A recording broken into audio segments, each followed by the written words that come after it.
Okay, we are live. Thank you all for joining me tonight, the Cinephile World Order. And tonight is the 30th anniversary for Martin Scorsese's 1995 film Casino. So, yes, that's what we're going to be watching here tonight. And yeah, this movie's like what, like 2 hours, 58 minutes. So it's just shy of 3 hours. So, yeah, we're going to get this going a lot sooner than when we usually get movies started here. I'm gonna try to keep this around the 3 hour runtime, so we'll see how everything works out. But yeah, Casino, 30 years old today, and Martin Scorsese has a lot of great movies. I think out of like his entire filmography, there's really not a dud in there at all. Really, I know he's got some questionable things that he's done before. I think every director sometimes they just can't emulate their exact ideas and visions into on screen with a movie the way that they want to, but I think the ongoing fair argument that goes is between fans is which one's better, is it Goodfellas or Casino, out of like his mob related movies. I gotta give it to Casino. Casino edges out Goodfellas just by a little bit there. But like, it's not just the way the movie's portrayed and executed. It's the actual true story of Casino is really very intriguing. And that's I think this is available on the DVD. I've never had the DVD for this. I did have the double stack VHS for this, which I think I might still have that up in my closet somewhere. But yeah, this is the 4K here, but it does have some interesting features that come in this set. That's I think mostly ported over to the Blu-ray.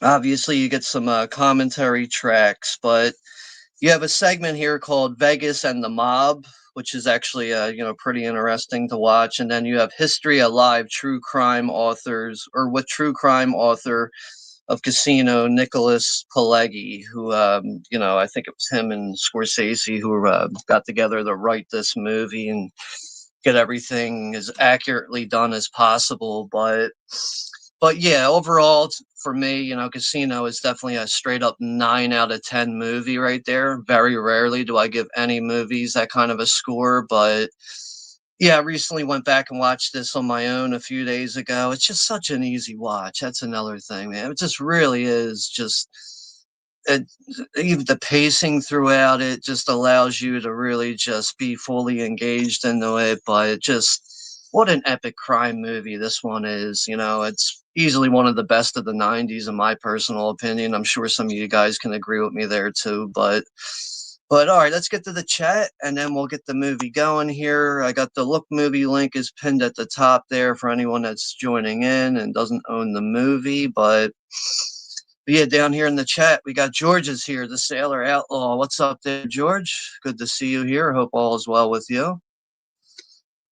And yeah, George is also saying, though, in terms of the whole idea of me being put right next to the spirit of Detroit, yeah, I don't know how that'll happen. I mean, you need to have some space for that. Yeah, yeah, that's related to a comment that I left on one of your videos or community post there or something. But that's funny. Yeah, George is also saying that this movie should serve as a great public service announcement regarding the dangers of having a gambling addiction. Yeah, right.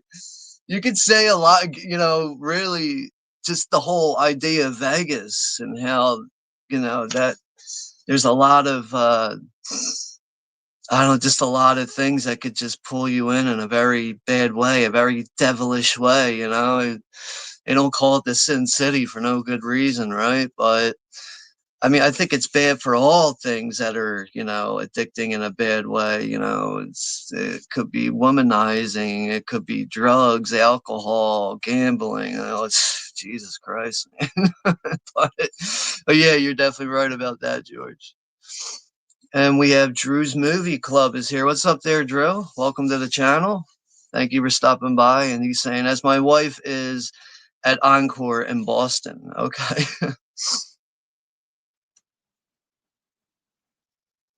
And yeah, Drew's also saying this is a great movie though, classic. Robert De Niro and Joe Pesci, right? Yeah, yeah. It's that's another thing. I mean, you had the both of them in Goodfellas, but them more working together in their characters in Casino, man, it just really stands out. You know, it's yeah, if I were to do like a top, it'd be hard to do a top five movies of the '90s. I think Casino would slide in there somehow, even though like horror movies are really like the big deals for me. But that's one that I'd have to probably have to have in there somewhere. But if I was doing like a top 10, yeah, Casino, I could easily get it in there. But that's just how epic Casino really is, man. Really is that great of a movie. And we have Anthony Chovitz here too. What's up, Anthony? Yo, buddy. By the way, I had French toast at IHOP. I watched Say Anything, and I'm watching Alien 3, or probably Alien 3. Okay. I think Alien 3, just to touch upon that real quick, when Alien 3 first came out, I think it was really a hard pill to swallow for a lot of people.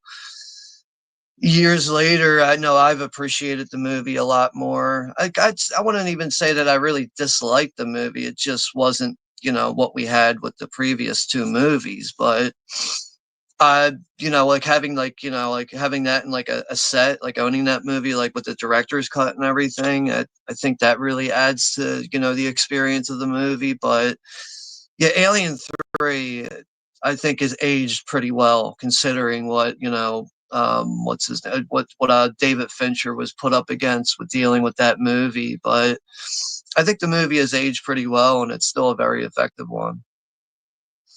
And we got Sue is here from the Bud Files. Hello there, Sue.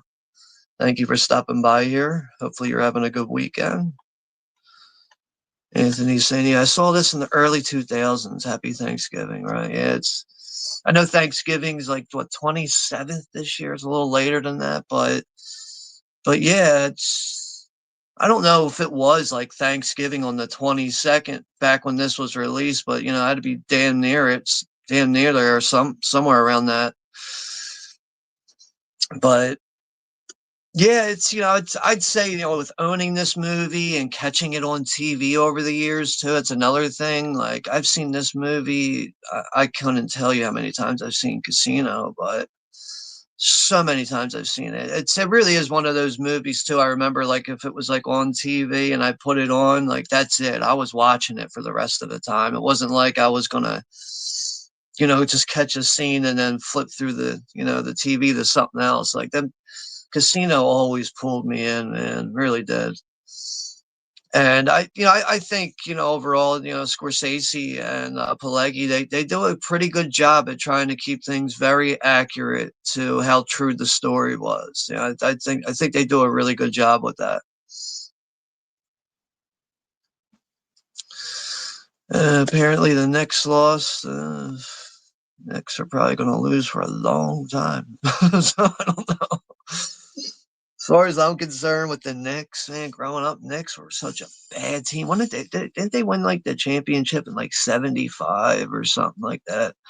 I don't know. They won a championship like years and years ago, but the Knicks are almost like the Sixers in a way, though. It's like, I mean, I'm from Philadelphia. I'm generally a Philadelphia fan, but it's trust the process or whatever that fucking bullshit saying is and all that. But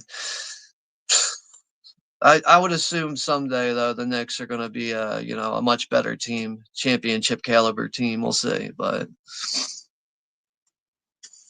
yeah, I went into my closet tonight and I was like, yeah, let's look at some old hockey jerseys. So I got the Vancouver Canucks early '90s jersey on tonight. So I've always liked this uniform actually, mainly with the colors with the red, yellow, and black. That's like growing up. And Pavel Bure, man, he was one of my favorite hockey players. Him, Alexander McGillney is another one that was really good with the Canucks. some other guys I'm forgetting right now, but and Anthony's saying, yeah, Joe Bob Briggs is one of my favorite parts of the movie. Yeah, yeah, that's right. He does pop up in it. Don Rickles. It's really surprising to see the amount, the good amount of character actors that do pop up in this movie. But yeah, Joe Bob Briggs being one of them, that's for sure.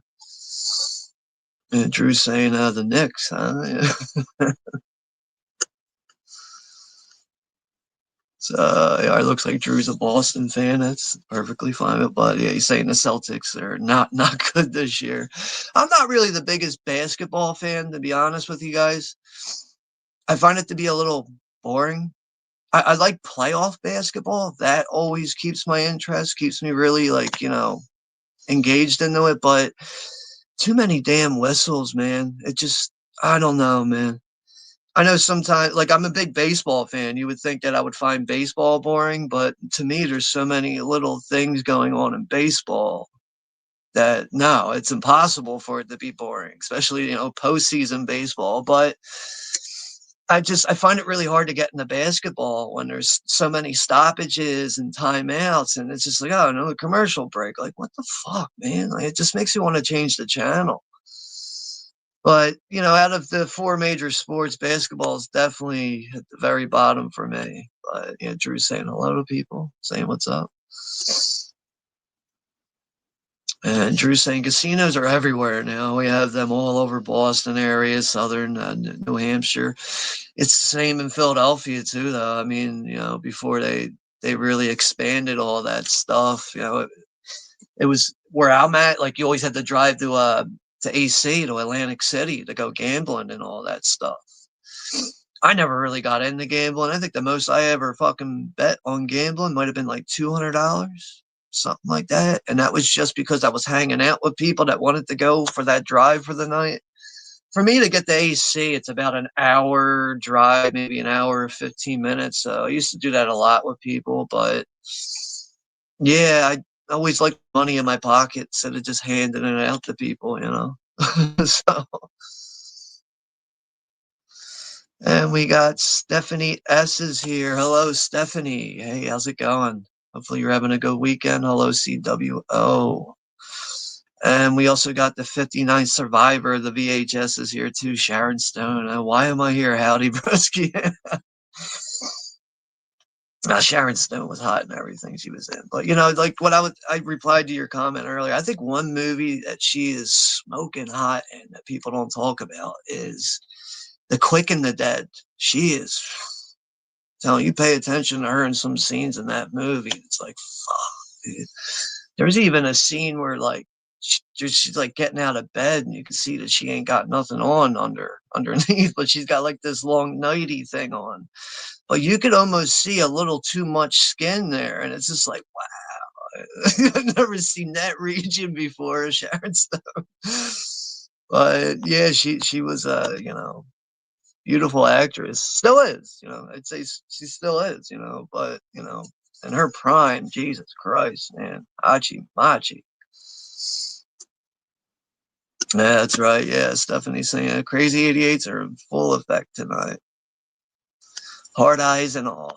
But all right, so before we get even further into this, we're gonna get this movie going. We got to get this going because we're almost like 15 minutes into this stream now. So anyone who's joining in, go ahead and get yourselves situated and ready. Just give me a few seconds. I'll be right back here, and then we'll do a 10-1, and we'll get this going.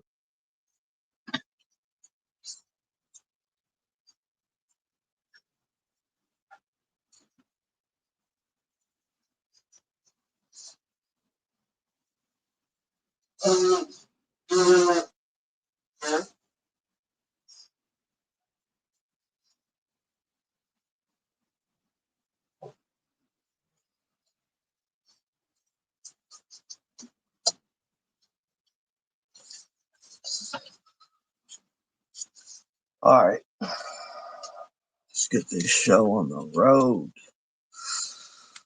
Put it all on black. Put it on black tonight. Always bet on black. Fucking that line from Wesley Snipes in Passenger 57. That shit always kills me, man. Always bet on black. That's such a fucking good line. Oh man, that's another action movie I haven't seen in a long time. Actually, I don't even think I have that in my collection. I kind of embarrassed to admit that, but that's something I got to pick up for the collection at some point. Probably even do a stream for. But I'm just waiting for this Blu-ray to load on my end here, and then we'll get this going. But yes, I am drinking tonight. Rum and soda it is.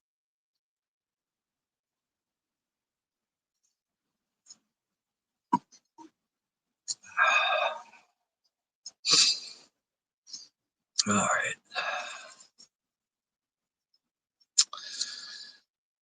Subtitles. Need me subtitles. All right.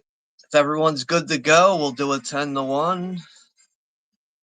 And we'll put it all in black, put it all in red, whatever one you want to pick. But all right, let's get it going here. All right, 10, 9, 8, 7, 6, 5, 4, 3, 2, 1. Press play, bitches, and put it on black.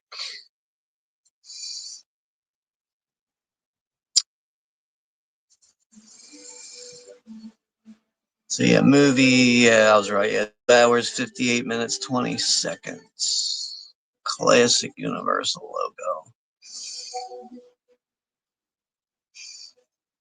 You know, like having this movie on 4K. I've only watched it one time on 4K, but yeah, the movie, my God, looks amazing on 4K. I remember, I think I bought that 2 or 3 years ago during a Black Friday sale. I think it was like 11.99, something like that. But that is definitely a good 4K right there. One that definitely benefits from the 4K format. But obviously, the movie opens up here in hindsight of 1983.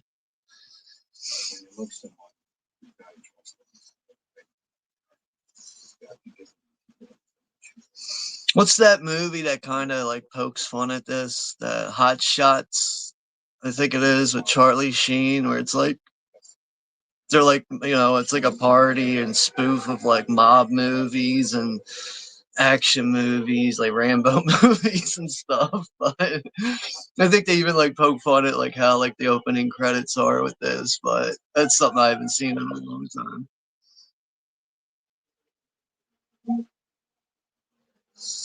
But yeah, 59 saying hello to Anthony. Hope your weekend is good, broski. I can chill for about an hour tonight here. The paranormal stream is on at 11. Moderate on. Okay, it's perfectly fine, man.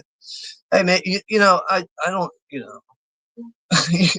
you got to make time for what is available for you and for what you're interested in too. So being here for a few minutes, the whole stream, being here at all is better than nothing. So, but no, it's perfectly fine, man. You don't ever have to explain anything of why you can't be here or this, that, and the other thing. Yeah, I didn't realize Dick Smith did some of the special effects work.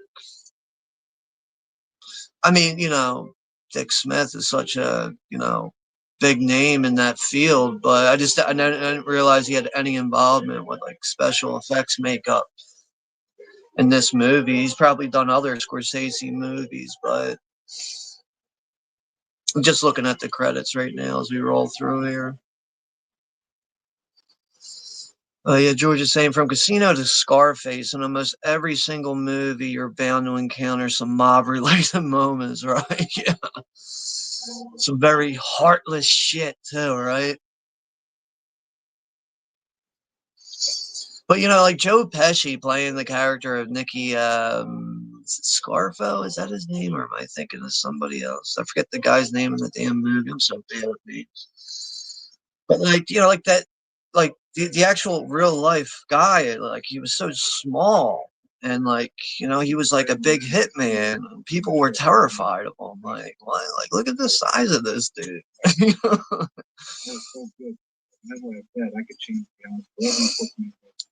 But yeah, Robert De Niro as Ace Rothstein, you know, just such a good role, man. I mean, like it's funny how like I really feel like it's like in a way it's kind of surprising that it took the mob so long to have a scope on Vegas and realize how beneficial that can be for them and how much money they can make out of it. Oh, his name's Nicky Santoro. That's it, not Scarfo. I know Scarfo is like I think that's like a Philly mob guy or whatever. I gotta love that line from Pesci there. And in the end, we fucked it all up. It's so true. They fucked everything. Never gave anything of value to street guys like that again. At that time, Vegas was a place. Millions flew in every year and left behind about $1 billion. It's also funny to see how, the casinos they have ways of pulling in high rollers that left the casino with like winning a bunch of money, and they would find a way to be like, I'm sorry your plane got delayed, or no, I'm sorry we can't get you a room, like why don't you come back down to the casino, and they start betting, was betting their money again, and they get all their money back that they lost. And Pesci, talking about like basically being an expert on like digging holes for bodies and shit. You got to dig the hole before you get there, you know. Now we're taking a look at the Vegas Strip 10 years earlier, before 1983. Always looking over my shoulder. Passive like cops, staying there.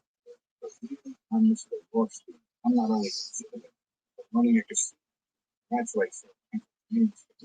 Ace Rothstein, yeah, you're legitimate in the casino. Once you walk out of the casino, you ain't above nothing, man.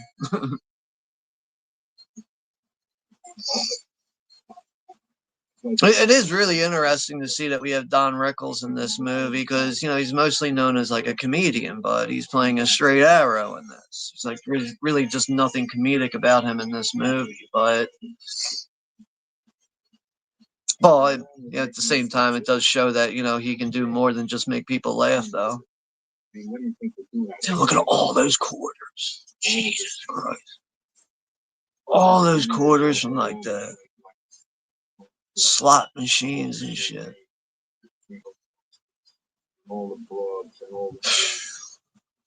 That's another thing. It's just like looking at certain things in this movie. It's just gonna be like so like mesmerizing, like such crazy eye candy, and see like crazy amounts of money and all this glamorous shit.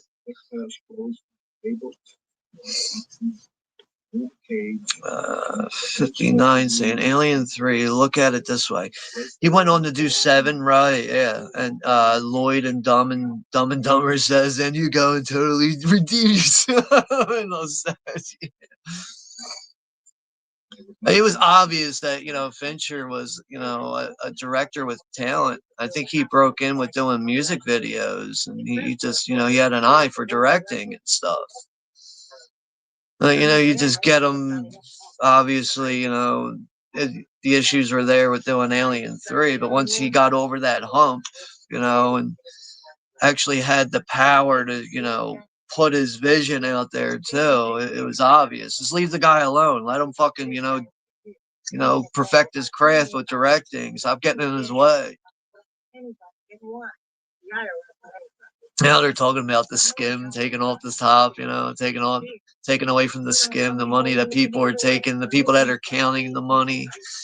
I gotta say, if I was one of those people to be counting money, I'd be skimming that shit too, man. It's too hard. Like, how could you not take something off the top there? Like, I'd be like, I'd take 20 out of that pile, take 20 out of this pile. Be walking home with a couple G's every night if I was one of those people. That's all there is to it. Yes, another fat fuck walking out of the casino. Just another fat fuck walking out of the casino with a suitcase. Right to Kansas City. Yeah, apparently Kansas City was like that midpoint of where like the mob is like big, and I guess like it's kind of like that meeting point between Vegas and New York too. They saw Mormons not here. He had to fly in. This little Mormon fuck here. He had to fly in with 2 suitcases. I don't know. It's the way Joe Pesci talks sometimes. It's so matter of fact, straightforward with it. 59 same, but I agree. I can sit down and watch all of Alien 3, no problem. Well, some problems, but I get through it with a respect for the film and the series I grew up with. Yeah, that's exactly how I feel about it. I mean, I don't know. Like going back nowadays when I watch Alien 3, like I really do enjoy that movie so much more now.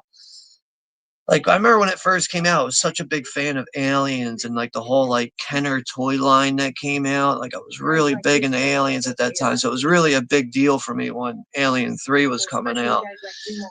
And the one thing that kind of disappointed me at it as a kid was the fact that like we only had like one alien really in the movie. I was expecting like a bunch of aliens, like kind of like what we get with Aliens, you know, with James Cameron's movie. But you know, it's just like being a young kid with what was I like 10 years old when that came out and all that. But it just as time went along, you know, that movie really just has grown on me so much more. Like even Alien Resurrection, I think that movie gets a lot of hate. I love that movie now. It's really I don't really have any issues with any Alien movies. I know a lot of people don't like Covenant. I didn't think Covenant was as bad as people make it out to be.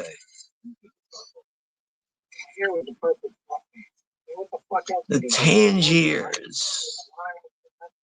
That's the main casino here in the movie, the Tangiers.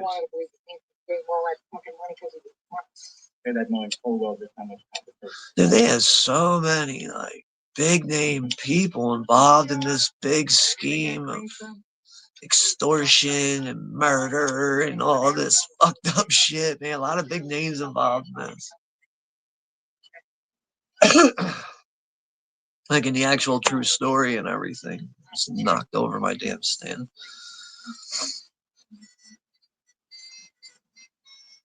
At 59 saying, thankfully, Alien 4 was my Alien to see in the theater. I think I like Alien 4, you know, Alien Resurrection. Director's cut too. Director's cut at the end there with that whole like birthing scene. I can see why they kind of cut that, but you know, it's I don't know, it's a fake fucking alien. Did it really have to be cut? Like, come on, this ain't like some real creature here.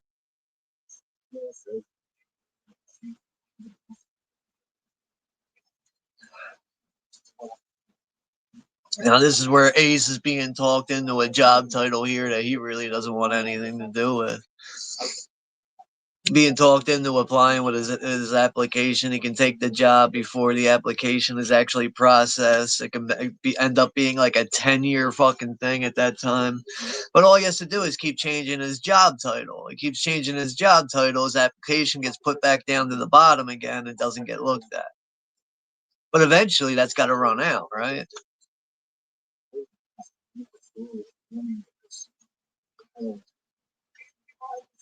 But the guy he's talking to, that actor, I know he was in Stephen King's Cat's Eye, a bunch of other things. I forget the guy's name. Another good character actor that's in this movie. Tangier's public relations director. Tangier's public director is supposed to be Ace's job title, current job title. He'd have bet like you were me. Just having some fun with shit like that. All that you come out of it. You felt like a fucking brain surgeon. He'd have however to ask. He'd find out the kind of insight stuff nobody else. Yeah, he's going through all the backlog and inside shit that Ace is aware of between betting at the fucking, you know, the casino or betting on sports and shit. He knew if the quarterback was on coke or if his girlfriend was knocked up. He even knew the wind velocity that day. So if they were kicking a field goal, he knew what would happen ahead of time. That's a lot of fucking information and stress to really just stack on top of yourself. But with all comes good money, right? Oklahoma City Thunder Crazy 88 approved. Isn't that where you're from? 59. I don't know where Stephanie's from, but 59. I think you're an Oklahoma head. I think you're there in the Midwest. Isn't that the Midwest there, Oklahoma? I don't know. I haven't. Furthest I ever been outside of Pennsylvania is Chicago. That's the furthest I ever been. Probably gonna keep it that way too at this point. I don't really care for traveling that much.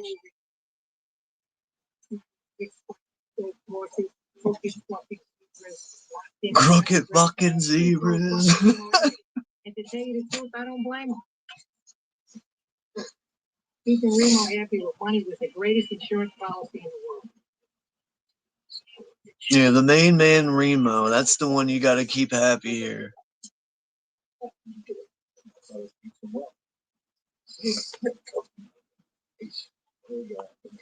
And George is saying, but it's hard to wipe out the Detroit Pistons. Pistons are always a good team, though, right? At least, like, to my knowledge, they've always been a good team. Probably could miss the playoffs every now and then, but they're always, like, in the mix as far as, like, you know, a team that's doing good with basketball. That's where Remo's telling Nikki, you know, I need you to keep an eye on Ace. If anything, Ace needs to be keeping an eye on fucking Nikki. If anything, but that just goes to show how much Remo is just out of touch with what's going on and shit. I know we're coming up to the scene now when Nikki's about to stab this guy in the neck with a fucking pen. One of many great scenes in this.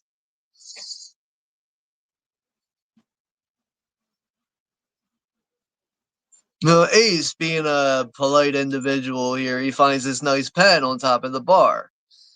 He taps this guy on the shoulder and says, "Hey, is this your pen?" And he says, "Yeah, excuse me, is this yours?" And he's like, "Yeah, it's mine. Yeah, it's my pen. Why?" "No, it's a nice pen. I didn't know whose it was. You know, I didn't want it to get lost or something." "Well, thank you. Now, why don't you take that pen and shove it up your ass, you fucking jag off?" He's like, "Fucking asshole." Right away, Nikki starts stabbing the shit out of this guy in his fucking throat with the pen. Oh shit! That jag off. That really is a mob term too, right? Or mob term, you know, jag off. Instead of actually saying jack off, yeah, fucking jag off.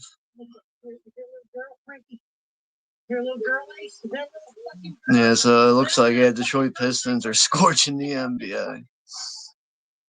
Yeah, I couldn't tell you what's going on with the standings in the NBA. I'm not the one to be talking to about basketball. I mean, usually, you know, by the end of a season, I will know what's going on and all that, but basketball just doesn't do a lot for me. I find it so boring. He beat Nikki with a knife. He comes back with a bat. That's a good line there, though.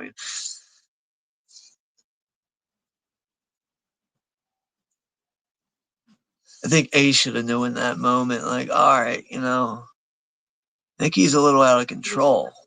I got to use him sparingly. I can't have him in my everyday affairs here. I can only use him when necessary. I can't have him in my everyday life.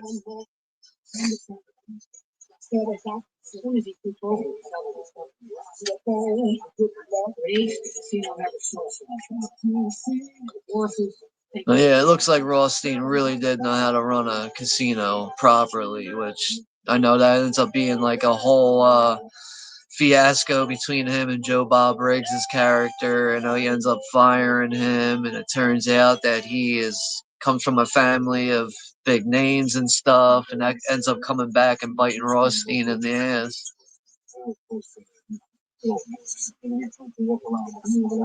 59 saying Don Rickles, yes, I saw him at a show at the Stardust Casino when it was still around. He pulled me up on stage for a World War II comedy sketch because I looked so young and was 21 back then. Had a front row seat there. Yeah, right place, right time. That's a cool memory to have there. uptown. I had no choice. I had to control them. These yokels ran the state. That sucks, man. Like how like these guys that run the state, how Ace really took care of these guys, gave them basically anything they wanted when they were at the casino. But when it came to legal issues and shit, they did not have his back at the end of the day. That's some fucking slimy snake cutthroat shit right there, man. Politicians like the state senate. Everything. These guys wanted to see guys. That's like his angel. Man, these big officials, man, they got everything for free. Richard Power plays $30,000 a hand in poker. That's the one you really got to get. He plays fast and big, and he has the cash and the credit to turn out the lights. Amazing night of my life. Have the ticket stub still. Oh yeah, that's a good memory to have, man. It's pretty cool. George is saying that even in the playoffs of football are exciting. Yeah, I think that's the thing. I think just all postseason playoffs in all sports, it's like that. It's just the sports itself, the games and the players, they just know how to turn it on, and it just becomes so much more meaningful and more exciting. Kind of makes you wonder why they can't turn it on like that during the regular like exhibition season games and stuff.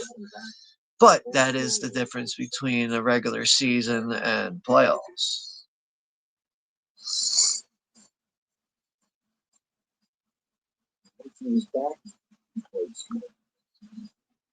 They even got casinos in Detroit. I mean, doesn't surprise me. They probably even got them in like where, like what's like the most boring place? Like I'm sure they probably even have them in like Albuquerque or something. Albuquerque, New Mexico. How come Albuquerque doesn't have any sports teams? That start a franchise, the Albuquerque Lobster Tails or something like that.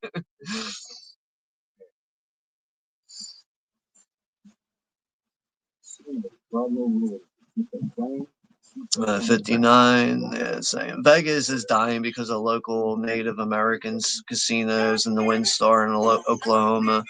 On the border of Texas pulls in so many people. No airplane flights needed. Okay, see how that comes into play and makes sense there.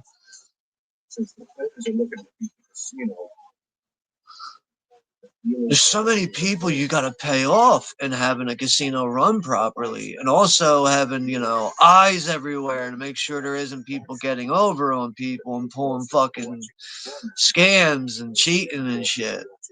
Besides the eye in the sky with the camera and everything, you're paying like you're literally paying someone to look at someone else, and so on as that goes. Damn, man. Yo, Robert De Niro, I think, has already smoked like 4 cigarettes in this fucking movie. And like, where are we at in the time span for you? You've already seen him light up 4 cigarettes in this movie. We're 20, 22 minutes into this movie now. He's already lit up like 4 or 5 cigarettes.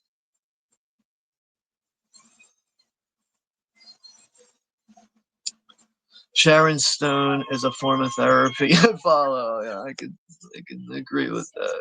It's horrible, Survivor. It's definitely now this is where Ace gets his first glimpse of Ginger. She's getting over on this fucking klutz here. This sucker. This sucker thinks he's gonna be going home with her tonight and all this shit. She just keeps taking chips off him. That's another thing, is like, like he gives her like a cut once they're done playing, and she's like, I deserve more than that. And but like apparently he's aware of her stealing the fucking chips off of her all night. Like, and you didn't say nothing. Like you just kept allowing that shit. Like that is the definition of a sucker right there.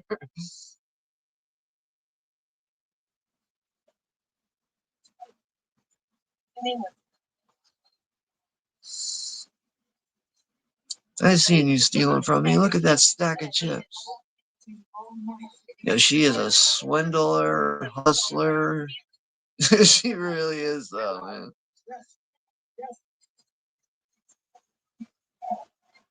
Must be nice to make money off of your looks. And we have Scott is here. Shamarlos. Hello there, Scott. Hopefully you're eating a corn dog tonight. Let's see if you got a corn dog in your system.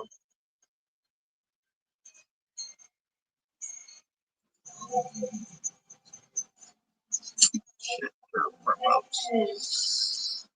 So, yeah, 59 saying, yeah, bro, I can only stay for another like 40. I'm glad I made it for this. No, it's all good, man. It's all good, bro. Oh, good, man. This is gonna be a 3-hour stream. So if anyone can stick around for that whole thing, more power to you. But I cannot clock anyone in for that shit right there. This is probably gonna end around like the 3:15 mark if I had to guess. Vegas for a girl like Ginger. Yeah, Ace ended up being a sucker for Ginger, right? I mean, I don't know. If I had that kind of money, I'd probably be fucking eyeing her up too, though.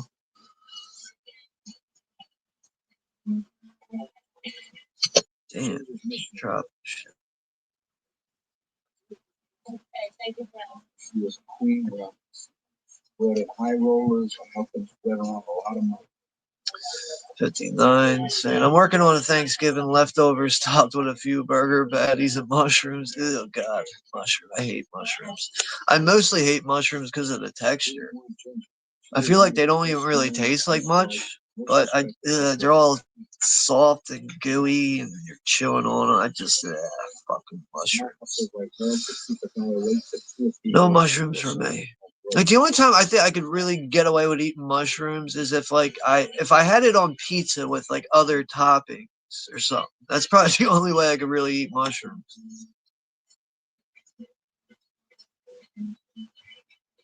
Yeah, back then the cocaine, man. Cocaine must have been so fucking good. It's even the 90s. So even though I know the true story of all this really takes place in the late 70s going into the early 80s, but doing coke back in those days must have been fucking fun. Ginger had the hustle. She knew how to take care of people. Marlowe's, I'm watching VHS. The horror anthology? Like the first one from like 2012 or something? God bless Thanksgiving. Yes. Bosses, law managers, but mostly Had some Skittles too, man. Skittles. Yeah, I like Skittles. Man, they're so. All candy's bad for your teeth, but there's something about Skittles. Like when I eat them, like I can feel my cavities like burning, like compared to like any other candy I'll eat. So yeah, I like Skittles though. It's a regular, standard red bag of Skittles.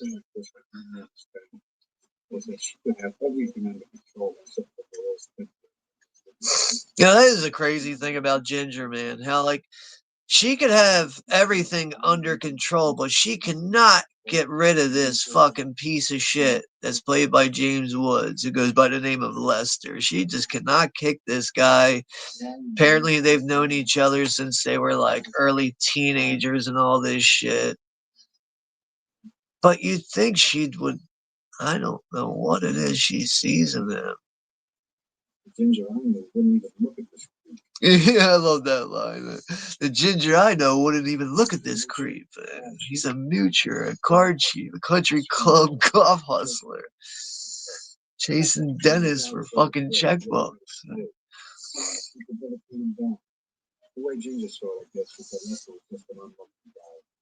I don't know. I can't. I don't think any of us can put our finger on what it is about Ginger and Lester and why she can't kick a fucking scumbag like that out of her life. But 59 saying, I have Demolition Man on in the other room with Wesley Snipes. I have several VHS of Passenger 57. Society has become wiped to Brady Bunch version of itself. It's I haven't seen Passenger 57 in such a long time, but I do want to see that again. I got to try to get that one in my collection. I remember the first time I ever saw that movie. I remember like finding it on regular TV and the whole scene when the guy's getting the face transplant, he like slits the doctor's throat. Like that scene like really freaked me the fuck out. And like how it all, moves forward to the plane and everything. And that was just such an exciting, movie back then, especially for me being at a young age at that, catching it on TV. But yeah, I just found it to be such an exciting action movie. I'm sure it still holds up very well. I just haven't seen it probably like 15 years. It's probably been about that 15, 20 some years since I've seen that movie.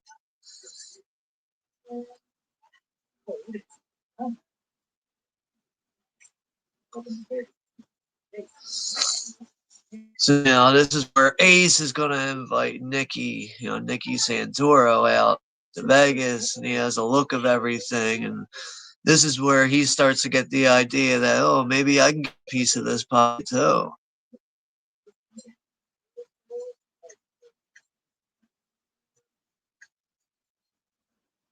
After we ate, we left Jennifer and Ginger alone and we took a ride. Then, what do you think about me moving out here? As Nikki hits him with what do you think about me moving out here?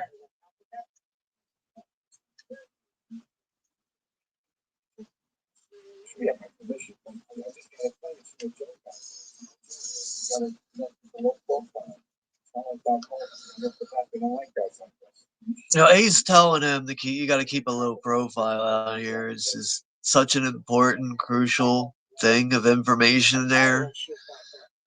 And Nikki's just not the responsible one to take any thought to that, Everybody's back home.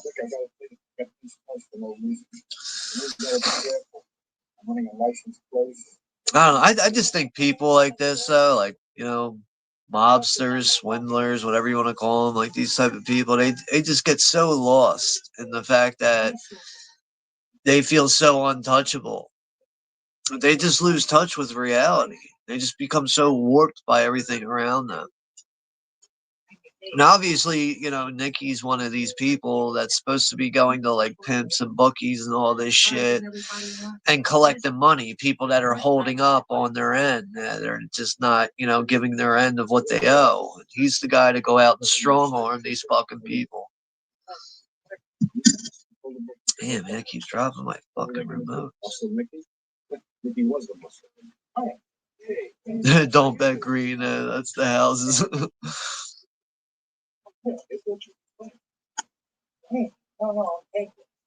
Stephanie saying Don Rickles is the Sultan of Insulting.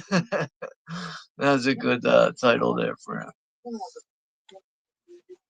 I think like him and like Rodney Dangerfield, really, kings of that shit.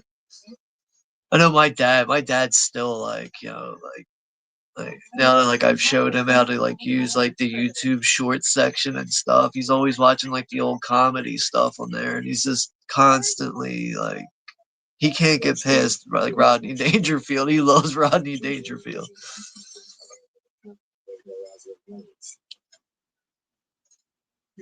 He's got my son Little Nicky involved in Little League. Turned out to be one of the other coaches was a fucking Metro intelligence cop. But it didn't matter. I mean, it was all about you realize everything can't be a home run. C9 saying I have yet to watch a 4K movie still on the yeah, I know I know you're into the VHS and stuff like that. I'm still not sold on 4K. Sometimes these movies really they don't look all that great in 4K. But there is some movies you could just really tell that like with some studios they just didn't do well with a Blu-ray and they come out with a 4K and it's like finally they fucking fixed this movie. So yeah, I think Blu-ray is really like the best format in my personal opinion because like like me personally like when I first started like buying Blu-ray And, watching these movies and paying attention, like there was like certain details that I was like starting to see that I wouldn't see on VHS or even watching and shit on regular TV and just standard definition. So in a way, like watching a movie, on Blu-ray high definition can really make you kind of see the movie for the first time again because of recognizing certain details that just didn't stand out in standard definition. Out of respect, guys from other. But I mean, I think a lot of these 4Ks are just way overpriced. That's another thing. Like, I only really jump on 4Ks when they're cheap enough, or if it's a certain movie that's a big deal for me, then I'll jump on them at that point. These assholes by watching the way they bet. Yeah, Hot Shots. Yeah, I haven't seen that one in a long time.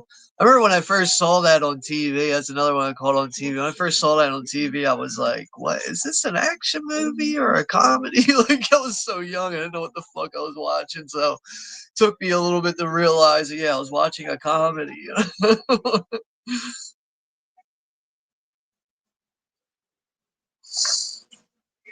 This is where Ace is gonna catch these two guys here communicating with each other. Because the dealer's pulling his card up too high. You got him on the other side, signaling him through a little tapping device, electronic device that's hooked up to his leg. If these guys didn't get so greedy and have to win on every hand, you could pull this off.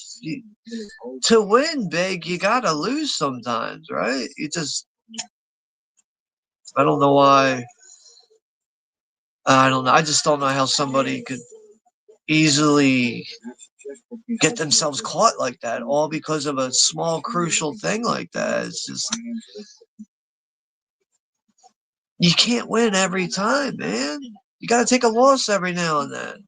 Like, you're already winning big as it is. You're already getting free shit. Take a loss every now and then. Keep the eyes off of you.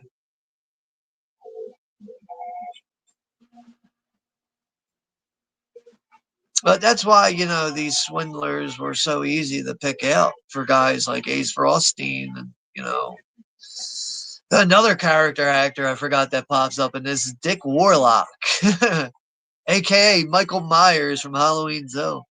Forgot Dick Warlock pops up into this very briefly.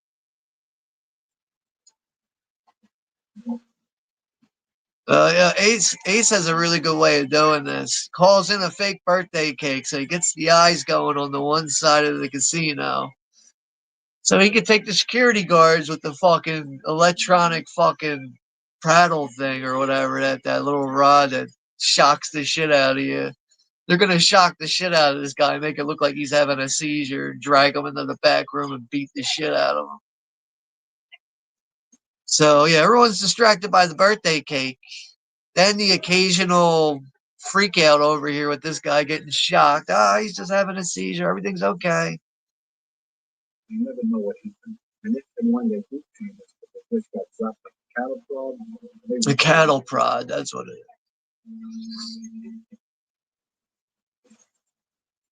Turns out this guy and his fucking pals, they were knocking this place dead.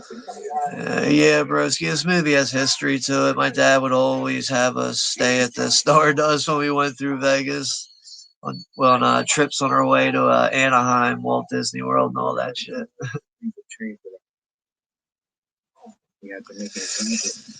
A Clark Griswold dad. That explains some things. 59. That's a movie that never gets old, right? Christmas Vacation. Actually, I have an autographed picture from what's his name? Randy Quaid. Is that his name? I should know and I don't. But yeah, I have an autographed picture of him dumping the shitter from that movie.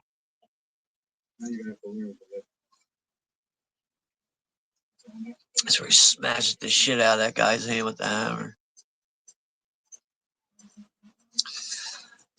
I think his partner here, if he was smart, instead of having his money counted out, he should have left immediately with the chips. Came back another time and had his money cashed out. Just get the fuck out of there right away. I don't even think that's you know, a confident decision either, because you could be walking out to, a group of fucking thugs or something. But my mindset would have been like, let's get the fuck out of here right now. We'll get this money counted out and exchanged through the chips with the money at a later time. Fuck this, man. Don't forget to pay your friends for fucking. You understand? I meant that. Fucking like You're fucking right. You made a bad mistake. If I catch you here again, I'll break your heads. You won't walk out of here. You don't fuck around in this place. You got it? The other guy's lucky. He actually he got kicked out of there without being touched. The other guy got the shit kicked out of him with a hammer. Gods were happy for it, was happy for God's forever. And I decided to think of it. The guy like short films. 59. Well, I have 4 copies of this movie. It is double taped, so 8 tapes. Yeah, I think I still have my VHS copy. It's somewhere in my closet, but I remember it was one of those double stacks, You had to, you got to the end of it, you had to put the other tape in and all that.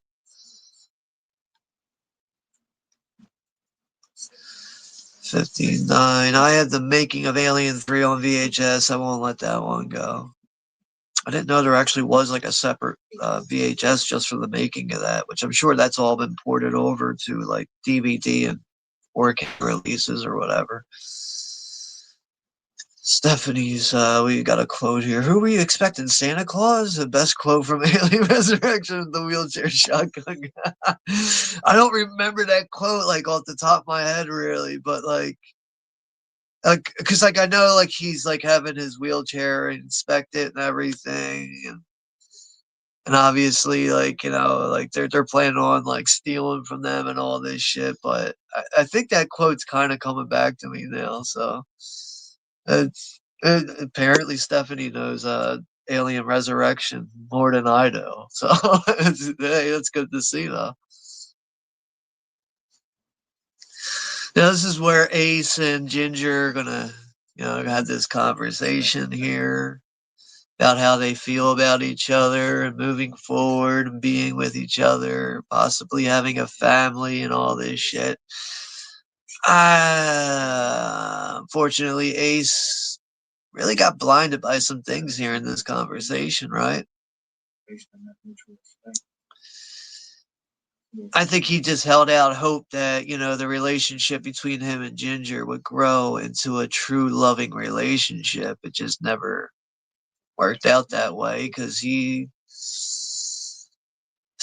definitely had the wrong idea of who she is and just how she is with herself.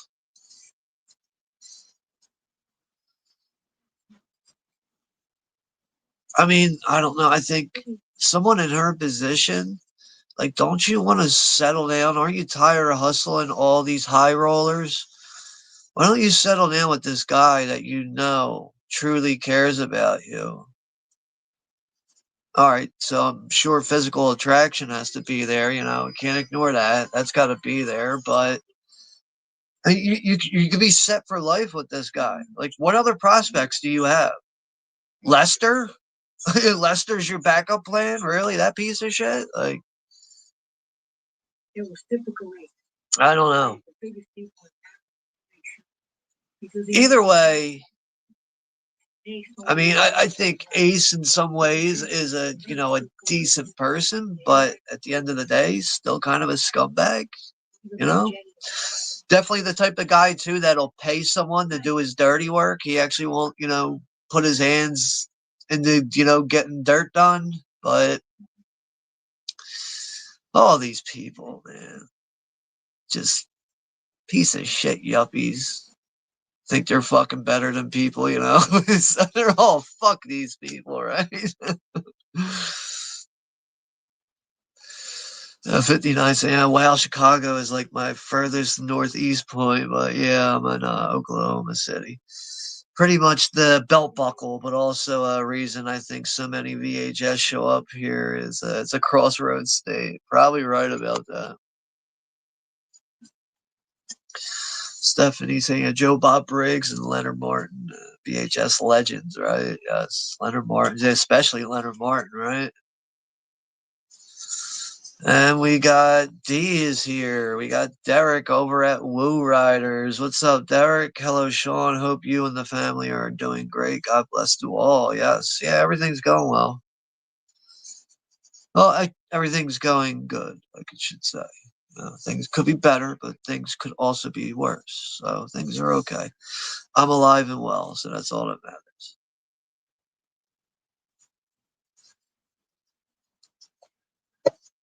Oh, Lily got her haircut. Lily, show everyone your haircut. Oh, we got your haircut. Her hair is so much shorter now. Now you can actually see her eyes so much better. Look like a little gremlin, Lily. Bam, bam, bam, bam, bam, bam, bam, bam, bam, bam, bam, bam.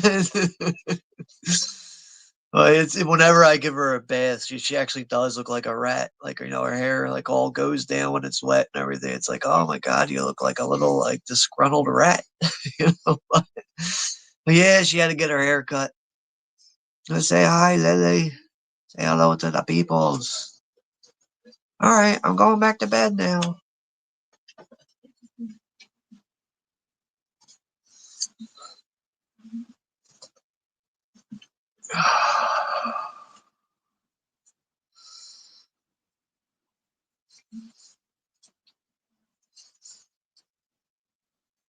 Uh, 59 saying hello to Derek. Yes, prayers to all who need them. No, this actually isn't. We have Stacy's here from Acres of Movies. This is not. I don't have a number on this jersey, but yeah, Pavel Bure, man, Jesus Christ, was he a fucking guy to watch play hockey? Man, he was a small guy too, but he was so quick on his feet. Just very talented hockey player, man. But yeah, one of my favorites growing up though was Pavel Bure. Man, he was really a sight to watch on ice skates of playing hockey. But no, I wish this was a Pavel Bure jersey. It's not though. I don't have any number on this. But good to see you here, Stacy, and hopefully all is well with you. 59 saying Under Siege. I saw Fairly Young, but really Die Hard was another one that stuck with me as a kid, like a shard of glass in the foot. Yeah, I know what you're talking about. I know what you're talking about, but yeah, Under Siege is definitely one that stood out. I think another thing that really like drew me into Under Siege was like seeing like how much like just the full cast of that, like Tommy Lee Jones being out of his damn mind. Even got Gary Busey's in that. I don't I know Arrow is releasing 4K for Under Siege coming in the future. I still think that's got to be Steven Seagal's best movie, right? I don't know. I'm not a Steven Seagal fan or anything like that, really.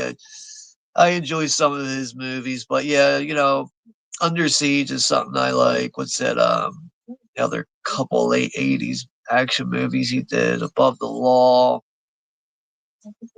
Can't remember the others, but I'm not the biggest Steven Seagal fan. But there's a few of his films I still like to go back and rewatch. One movie I could never recommend is, you guys remember Exit Wounds? Steven Seagal and DMX? Fuck, what a bad movie that is, man. Jesus Christ. Over $1 million in cash and jewels kept in a bank in Vegas, only for Ginger. She was secure. She loved that shit. So Ace has got Ginger set up here with $1 million in cash in the bank.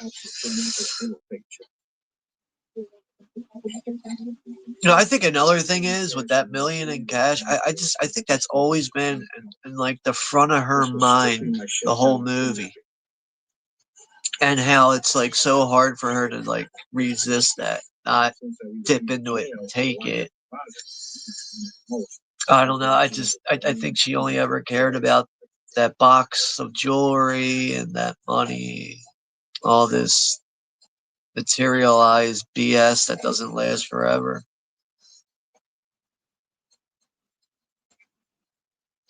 I still can't believe he trusted her. He's like, I need to be able to trust you with my life. Can I trust you? And it's just. So now with this safety deposit box, yeah, there's only one key, and Ginger's the only one with the key. And the teller's got to ask, like, he's like, well, why are you doing this? He's like, do you trust your wife? He's like, yeah, sure I do. It's like, well, to tell you the truth, I find this a little unusual. Most of my clients don't trust their wives like this. He's blinded, man, unfortunately.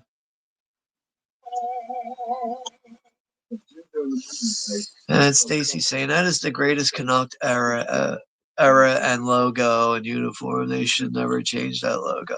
Yeah, I've always liked these colors. That's one of the reasons why, like, I bought this. This is actually like the brand on this is a starter jersey. I don't know if you guys remember the starter brand. So like I bought this back in like the 90s. Is when I bought this, but like I always did like these uniforms, the dark colors with that, the yellow and red kind of fire trim look to it and everything, and even the logo and everything. But I just never got a player's name on it. Unfortunately, I have a few jerseys like that, but I don't. These are always uniforms though that caught my eye. Like whenever I'd be watching the Canucks playing, it's just like, man, those uniforms look so fucking nice. But I know I think they still wear these as like an alternate now.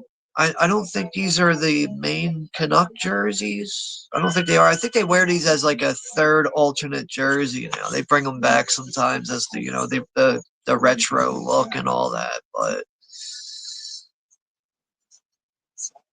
it's man. Hopefully someday the Canucks will win a fucking Stanley Cup, though, right? Man, they've had some good teams throughout the years, though. Definitely an interesting franchise to watch. This is Las Vegas. It's supposed to be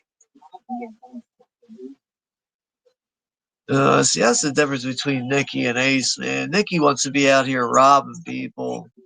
Ace is trying to, be a straight arrow. He's trying to do things by the book and just doesn't want trouble for himself. To just live comfortably. Nikki's always got to be in the way of that, right? So now this is when that cowboy's putting his fucking dirty ass feet up on the table because he's all pissed off because he's having a bad night with losing. You want to do a favor? You want to take your feet off the table and put your shoes on? Fuck you. I want you to exit this guy off the premises and I want you to use his head to open the fucking door. Sir, you're going to have to leave now. You mind accompanying us outside? That bullshit. I ain't going anywhere. Shit. They really do make him like leave the fucking casino. Like they use his head to open the fucking doors. Oh shit. Sure enough, an hour later, I get the call. Ace, what happened? You know that guy was with me? I didn't know that guy was with you. But what did you know what he did? He I walked over to him politely. I asked him to put his feet down over the table, and he called me a faggot cocksucker. You called my friend a faggot? You told him to go fuck himself? It's funny shit, man.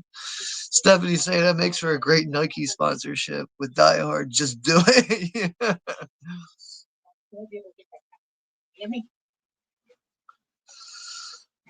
I'd have liked the Tangiers, yeah. I would have got lost in all the sins of it all. I definitely would have got lost in that place.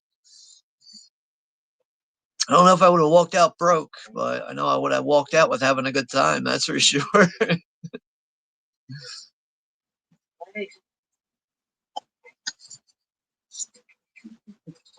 You took your boots off. You put your feet on the table. You shit kicking, stinky horse manure smelling motherfucker. You.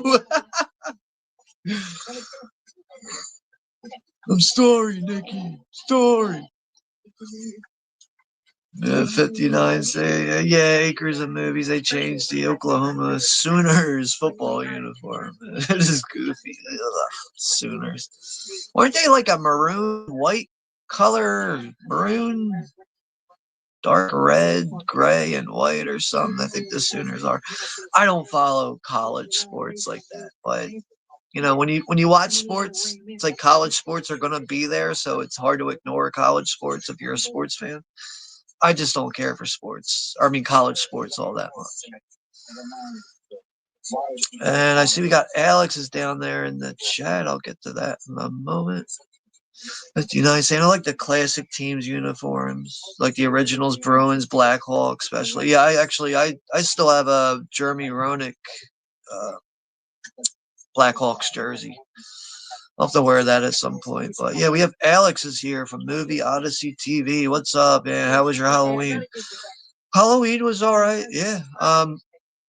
Actually ended up doing a watch party for Night of the Demons. I ended up staying in. I was going to go to a Halloween party that night. I decided to stay in because I didn't feel like bussing it out, taking a bus just to travel for the night. But yeah, Halloween didn't really go as planned for the month, unfortunately.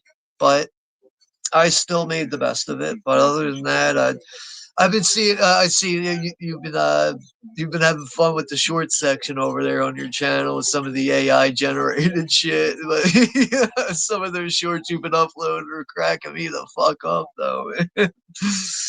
But yeah, good to see you here, Alex. Hopefully all is well with you. And also, my cell phone shut off right now. I know that happens a lot with me. Usually has to do with not having the money for the bill, but yeah, if you have to get in touch with me, you're gonna have to get in touch with me through email. So if you're wondering why there's like no response from me through the cell phone, that's the reason why the cell phone line is just completely shut off right now. But yeah, good to hear from you, Alex, and yeah, hopefully all is well with you. Hopefully you had a good Halloween and everything. So yeah, 59. Breaking into my one bottle of soda a week. Mexican Coca-Cola old with sugar like in retro times. Okay. Yeah, I know I know you said before in the past that you used to drink, but you kicked all that. See, I don't really drink. I don't know. I used to drink every fucking day. I used to do that. I don't think I can't say that I was ever someone that got like physically addicted to alcohol. I just got tired of drinking every day. So I really only drink, to be like 100% accurate on that, I probably drink like once a week. If it's not once a week, it's probably like twice a month. So yeah, it's usually like, the weekend, like it's Saturday night. I get a little bit, rum, some soda, and I don't get plastered. That's another thing too. I don't like getting fucking shit faced drunk. Like I used to love that shit when I was like 18, 19, 20 years old, but I don't enjoy getting plastered like that anymore. So I just like to get a little buzz, have like 2 or 3 mixed drinks and just get a nice little buzz. That's about it. I still smoke weed, but that's it. I keep it at that, man. I don't even smoke weed like I used to. I used to smoke weed like it was going out of style. I used to smoke weed. Jesus Christ. Remember like getting together with people smoking like 5, 6, 7 blunts a day. I don't do that no more. No,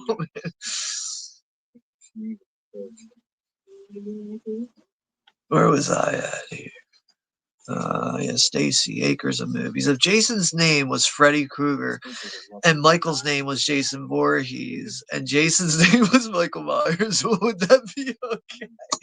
Jesus Christ, yeah, I lost on like the second part of that, but yeah, it'd be perfectly fine with me. But oh yeah, Stacy, I watched it today. I saw the memorial for Guy over at Caveman Movies and More. It was like uploaded to his channel. I don't know who uploaded it, but it was really good to see that though, and to see someone reflecting on his life and everything with that. I think it's like a 25-minute stream there to reflect on everything with him.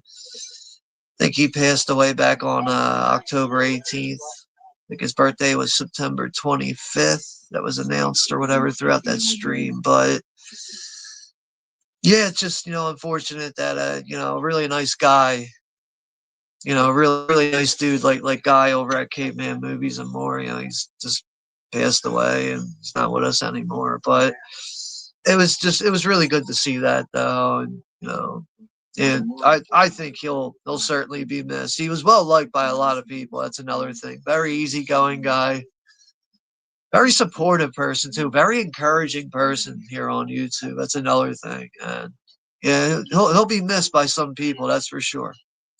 But it was good to see that. So, because I just like the main reason why I mentioned that is because you were the one who told me the news about him, like passing away, and I was like, "Fuck, dude." I wouldn't say I was like great friends with him, but like I've been on a panel with him before. Him and Guy, actually, me and him I had his number, he had my number. We've talked to each other through text messaging before. Yeah, just a very laid back guy who liked movies and very easy to get along with, that's for sure. But it's just a shame to see that he's passed on. He's not with us anymore. But it was good to see that memorial though on his channel.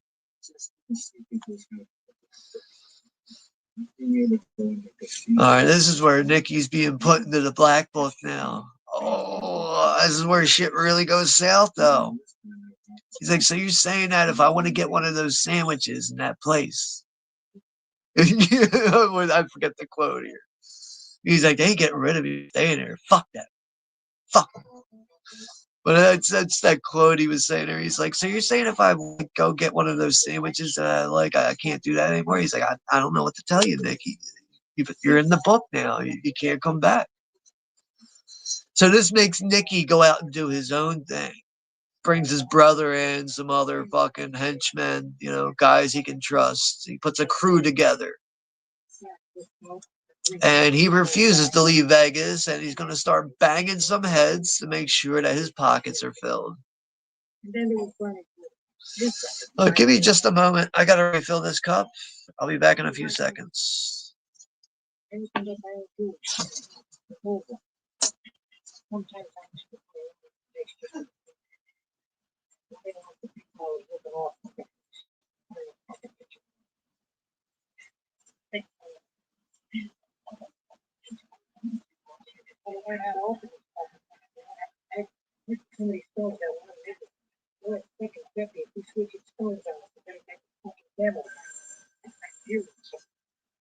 Yeah.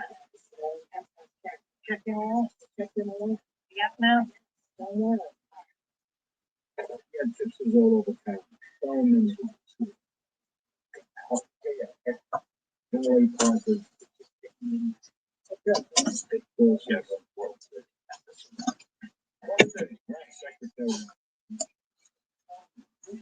Okay.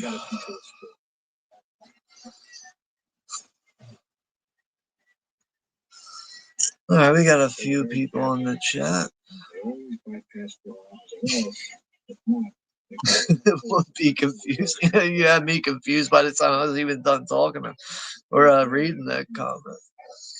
Nobody out there was expecting that. Las Vegas is a fucking Wild West. Yeah, Nikki really got out of control, man.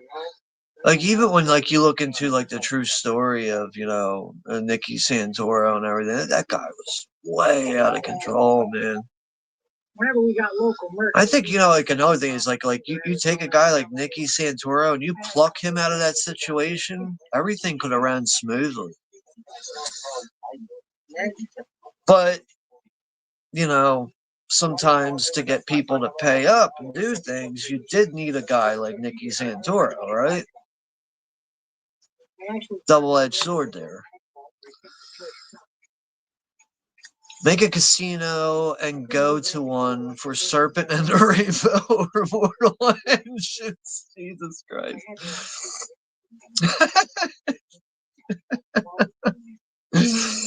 Oh, I don't know how you conjure up some of these questions, but they're so thought provoking sometimes, Stacy.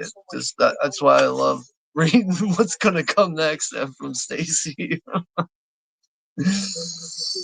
I'll go Serpent in the Rainbow on that. Like, I wouldn't even say I'm the biggest fan of Serpent in the Rainbow.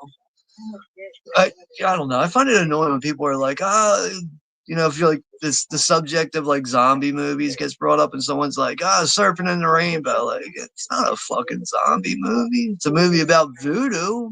It's not a zombie movie. Like, I feel like I hear that too often, but Serpent in the Rainbow, though. I'm just like talking on it. Like, I think the movie's it's fairly good for what it is. I think it is one of the better Wes Craven movies, but I don't think it's as good as a lot of people make it out to be. Oh, this is where they're fucking hocking loogies on the food they're giving to the cops. Choke on it, you motherfucker. Over the years, he always made money with it. In Vegas, he had the Leaning Tower. It was a very popular spot. Fishing, showgirls, movie stars hang out all over the place. That show was better than 59. You have Cousin Eddie's autograph. Yeah, post that. I swear it is the ticket to 1K subs. Yeah, I see. It's out in my living room. Like, next time I go out there, I'll see if I can get it off the wall. It's all framed up and everything, but I could like pull it off the wall and just show it. But I'll have to. If I don't do it tonight, sometime in the future, I'll bring it in here and show it to you guys. You can only celebrate 55 because you look that you. You look that you feel white. I never really been big for like getting like autographs from celebrities and stuff. I kind of prefer the experience of meeting the person and then getting the autograph, but that is like one of the rare times where I was like, I'm gonna fucking buy this autograph. It came with the certificate, like being legit and all that stuff or whatever, but it was under $40 and it was a framed picture too. It's another thing. I was like, this ain't really that much money. It's under $40. It was like 30. I think it came up $35 for that fucking autograph frame picture. I was like, damn, it comes with the certificate and everything. But that's like one of the rare times I did that.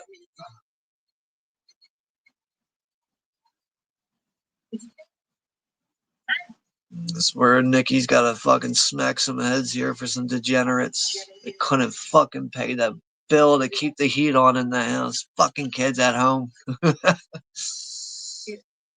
Here, now get the fuck out of my sight. Ooh, that's a line. Let me hear you fucked up. I'll leave you where I found you.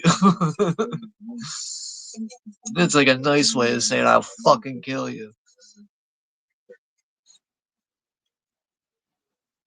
Like how much of like a sicko and psychopath like Nicky Santoro is. Kind of funny that he always made sure that he was home in time in the morning so he could serve breakfast to his son. That's one thing you can't miss out on, huh?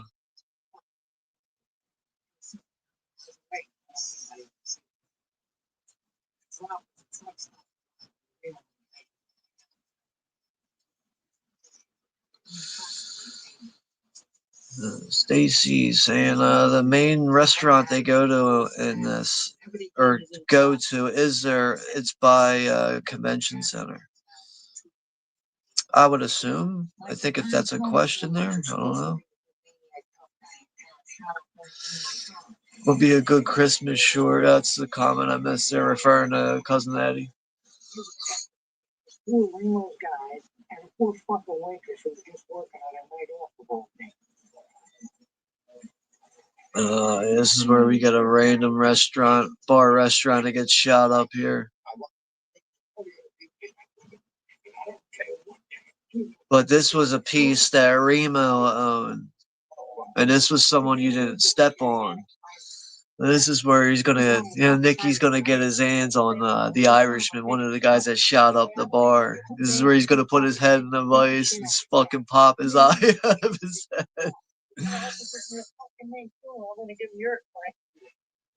But he never talked. I know you would have ran. It is kind of crazy to think that, they tortured this guy for days. And it took popping his eye out of his head to give up this name. Don't make me have to do this, please. Come on. Don't make me be a bad guy. Come on. This is like, this is actually like right in the middle of the casino. Like I guess where it's like they're probably having like renovations at this casino. He starts tightening that vice. Fuck my mother. That's what you're gonna tell me? Fuck my mother. Fuck you, motherfucker. Give me that fucking name. Charlie M. You made me pop your eye out of your fucking head for Charlie M. You dumb motherfucker. The guy begs to be killed after that. After all that, you beg to be killed. After fucking going through all that torture. Jesus Christ. I guess a vice could pop someone's eye out of their head. I don't know how true that fucking part is right there. I'm sure that's the entertainment value being snuck into the movie, but this is where Joe Bob Briggs is gonna get chewed out now because three jackpots went off at the same time. I actually think Joe Bob Briggs is right in this moment, though. Like, how can you determine that three of these fucking jackpots going off at the same time was an actual fucking scam? Because another thing is, Ace isn't even fucking pulling out any proof on it either. He's just hot-headed in this moment and arguing with him. Like, I know those machines are designed to not happen that way, but where's the scheme at then? Where's it at, Ace? Where's the fucking proof? Regardless, I think Joe Bob Briggs, his character, guy is a fucking incompetent jackass, but so yeah, this is where he gets fired and he's like, you might regret this, Mr. Rothstein.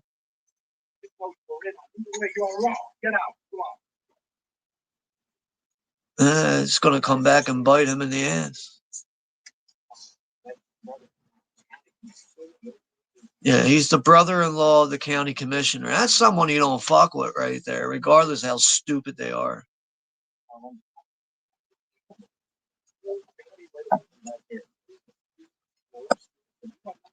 Stephanie is saying Gary Busey is another. That reminds me of Randy Quaid, right? They're definitely in the same category. Those guys are like yin and yang, right? I would definitely put them in the yin yang conversation. This is where Ace is getting really fed up with a lot of shit. Now the little petty things are starting to bother him, like with the fact that there isn't enough blueberries in the one muffin that he's eating, so he's gonna go back to the fucking kitchen. And from now on, I want the same amount of blueberries in every muffin, okay? Do you know how long that's going to take?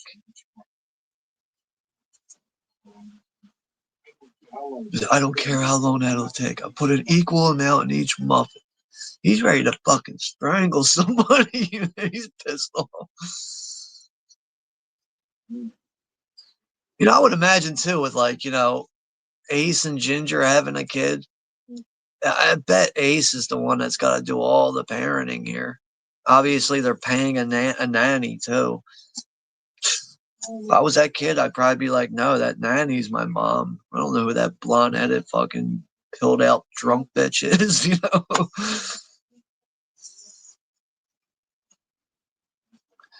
This is where she's asking for a large sum of money here. She needs $25,000 without any explanation, right? I gotta ask, that's a lot of money. You're not asking for a box of popcorn here, honey. We don't have to turn this into a big deal, but I think he deserves an explanation, right?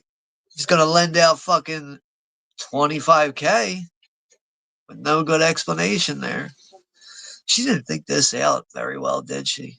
She thought she was just, hey, Ace, I need $25K, no questions asked. I think at that point, that might be enough to be like, you know what? Let's get the divorce papers going here. Let's get you out of the picture. This could be for 25K without an explanation. I can't believe you're embarrassing me. You're going to make me beg you for this $25,000. That is like one thing I think that stands out a lot is the fact that Ace, Robert De Niro's character as Ace is always just talking about the word trust.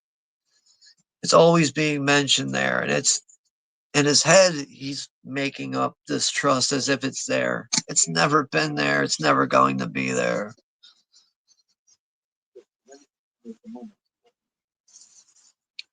Yeah, so he asks the question of, can I trust you? She says, yes, you can trust me. He's like, okay, good. Now, what do you need the money for? She walks away all fucking pissed off.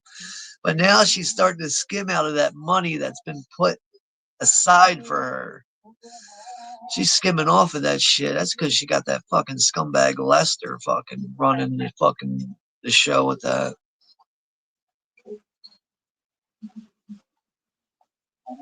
Where's she blowing up?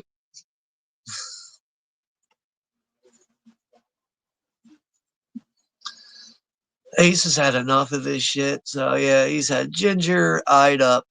He's had Nikki keeping an eye on her. So he's gonna show up now at the diner. He's gonna put an end to this shit for good. Well, for a little while.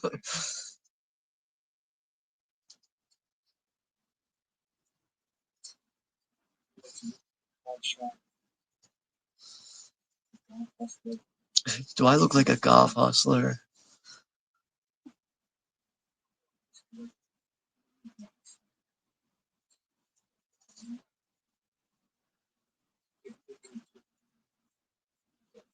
Damn. Even though this is like a very minor, small role for James Woods, I think it's a very good one. I think he's played it very well. Like even when he's walking out of this scene, like when he's walking out of there, he's just good at like just like muttering like random shit. He's just like, fuck fuck you. It's just the way he acts and stuff.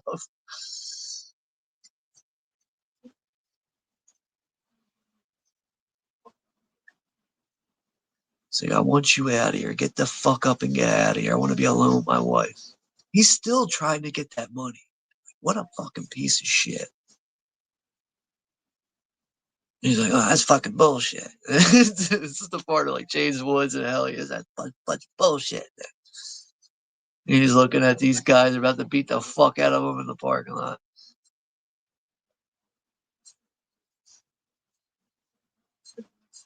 Stacy's saying, Scorsese calls you.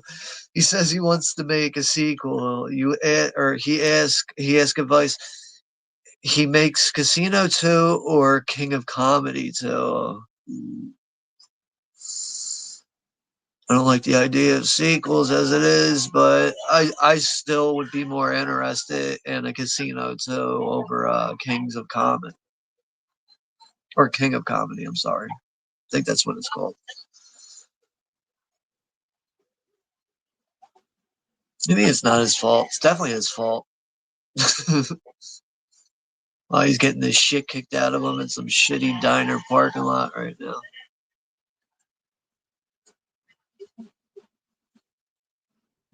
Yeah, Sharon Stone, she was definitely one of those actresses that were really good at just being very over dramatic, right? Very convincing.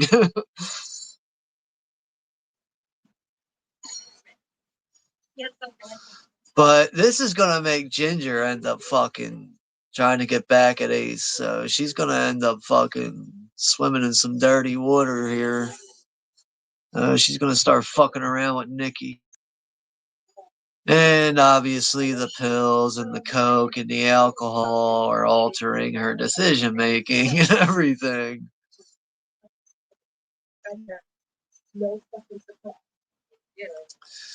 59 saying there was a Tony Roma's restaurant we used to eat at in the parking lot where that car was bombed in the movie. That's interesting. Yeah, James Woods is so great. I've always enjoyed him. Man. I like James Woods a lot, but yeah, him and Videodrome, David Cronenberg's Videodrome. I think he's really great in that. You know what else I think he's really good in actually, which I don't think gets talked about enough. It's because a lot of people seem to not like the movie. John Carpenter's Vampires, man, he's really fucking good in that. I love when he's fucking with the priest and everything, and getting some wood. Yeah, you got some wood, you got wood, and all this shit, fucking with him. But I think he's really good though. And John Carpenter's Vampires, Vampires. John Carpenter's Vampires is far from a perfect movie, but I think without James Woods, yeah, you could probably replace him with some other actors, but I think without James Woods, you don't really have much of a very engaging movie. Let's see, you got like one of the Baldwin brothers like co-starring in it. It's like I think James Woods, just based on that, does a good job with a mediocre actor that he's got a co-star with. But I think John Carpenter's Vampires is also one of those movies too that kind of takes a 180 out of nowhere. When that vampire crew gets wiped out, the movie takes a shift. And in a way, it's almost like the movie takes a shift on a decline a bit. But still very enjoyable vampire movie. I think that movie deserves a lot more credit than what it gets from some fans. This seems like, from what I hear with people, especially people on YouTube, seems like a lot of people don't really care for John Carpenter's Vampires. I think it's a good movie. Definitely a 7 out of 10 on my end. All right, I gotta go see a man about a mule. I'll be back in about a minute. Give me a minute here.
Okay, sorry about that.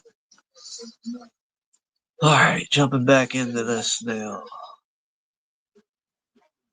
All right, so this is where that guy that is, I guess, he's family of the Joe Bob Briggs character. This is where he's going to come in now, talk to Ace, and let him know his place into this whole game here, and how it's not a good idea to be firing somebody like that.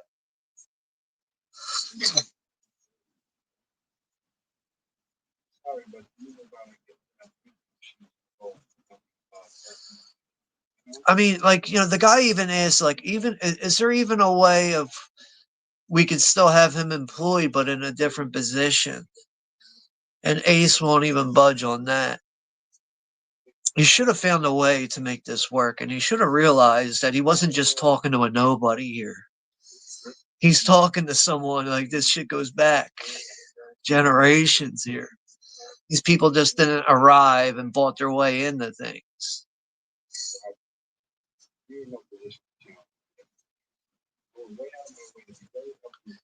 I mean, Ace is also right at the same time. Like, he wants to run a very tight ship with this casino and everything. But there's certain people you got to pay off, certain people you got to take care of, and you just can't be firing people. You just can't. It's It's going to come back and bite you in the wrong way. I appreciate the fact that you put them all.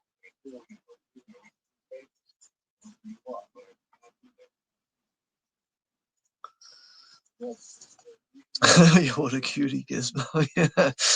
Yeah, dog. That's like the most like closest thing I could like, you know, take her and resemble her to is like, at times I look at her, I'm like, you look like a little gremlin. You look like a little gizmo. She's an easy dog to take care of, thank God. Mostly because of her size. She's such a small dog. She only weighs 9 pounds.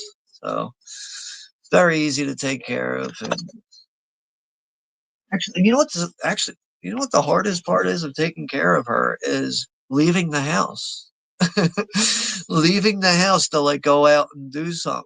Because when I come back, she acts like I haven't been here for like months or years. Like she likes to really be like locked at my side at all times. Like even when I'm sleeping, like even if it's like just her tail or her paw, like something's got to be touching me when I'm sleeping. That's another thing, like, because like I could like move in my bed and like I could suddenly not be touching her. She'll get up and make sure that she's touching me again. So it's almost like that's her alarm clock in a way of like being like, oh shit, he just moved. He's up. He's doing this. I gotta see what he's doing. So, but nah, like none of that's a pain in the ass or anything.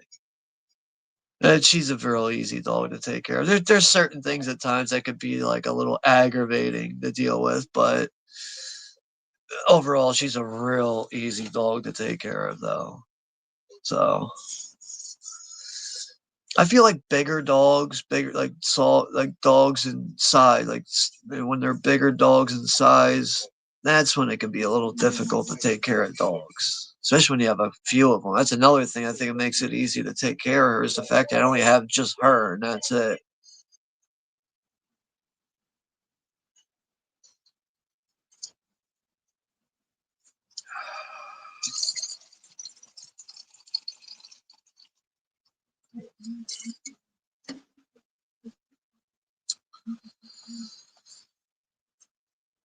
All right, Stacy's saying Dark Ride for the Specialist or Wild Wild West. I'll take the Specialist. You're talking about Wild Wild West, like fucking Will Smith Wild Wild West. Like, give me the Specialist over that, man. Fuck Will Smith Wild West. I think that's what you're talking about. I'll take the Specialist though. 59 saying my sister had a Chihuahua Taco Bell demolition man dog.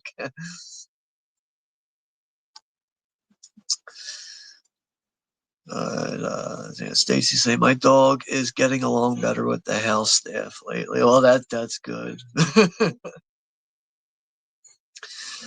Like one thing I've noticed with like having like a Yorkie, like I've had a Yorkie before this one. She died after 12 years. She had a lot of health problems, unfortunately. It's the reason why she died after like 12 years. But those are not the type of dogs to be like, all right, we've had you for a couple of years, but now we're bringing another dog into the picture.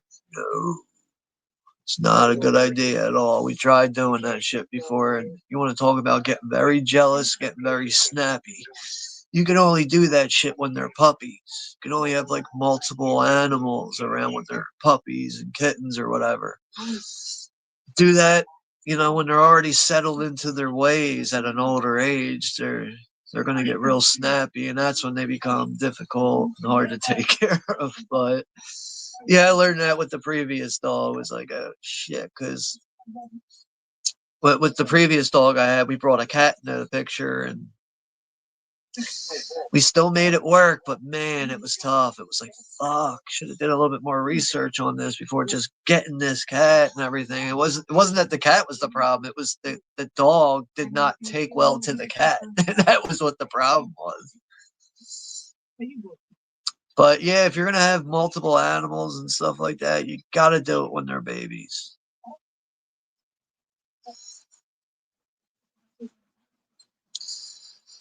So all these higher ups here, Vegas guys, Kansas City guys, all these bosses here, they're gonna make some fucking hefty decisions now. Because yeah, they're not happy about the skim. The skim is being skimmed. The only trouble was the channel. This guy fucked up. This guy Piscano. This guy Piscano, he could fuck up a cup of coffee. That's bad. You fuck up a cup of coffee. How do you fuck up a cup of coffee? It's like, how do you fuck up a burger or something, you know? Yeah, right. Pavel Bure, the Russian rocket. Alexander McGillney, too, man. That's another one. Another really good Canuck right there, man. I know he was also with the Buffalo Sabres for a long time, but those two guys right there were big Canuck players that I really enjoyed watching. Alexander McGillney and Pavel Bure. Always found it annoying when like some people couldn't get Bure's last name right. Who's Bure? Bure, like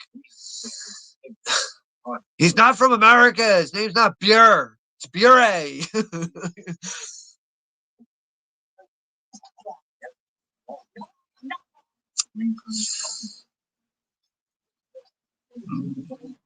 Some of these higher ups now are getting in trouble. Looks like Green's getting sued and people are going to start disappearing.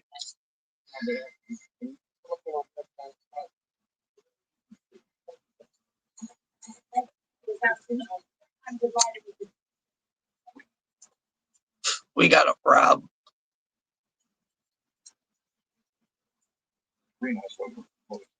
Yeah, so now Green has to open up the financing books, see how all this money's flowing in. This ain't good. So now Nicky's got to come in and be the scumbag that he is. Yeah, for lack of a better term, there. Let's settle this out. Let's settle this case outside of court. Let's just go to her house and blow her fucking head off. Oh man. Under Siege 4 new comment. 4K. Oh, sorry. Sometimes I get a little lost when I read things. Under Siege 4K new commentary. That could be interesting. Yes, that is another good one. Yes, that's the one I was forgetting the title of. Have you seen Out for Justice? Yes, I've seen that one before. I think I only have that on DVD though. Yeah, Alex over at Movie Odyssey saying, I love James Woods in this movie. Yeah, he's the perfect guy for such a fucking slimy scumbag he is in this.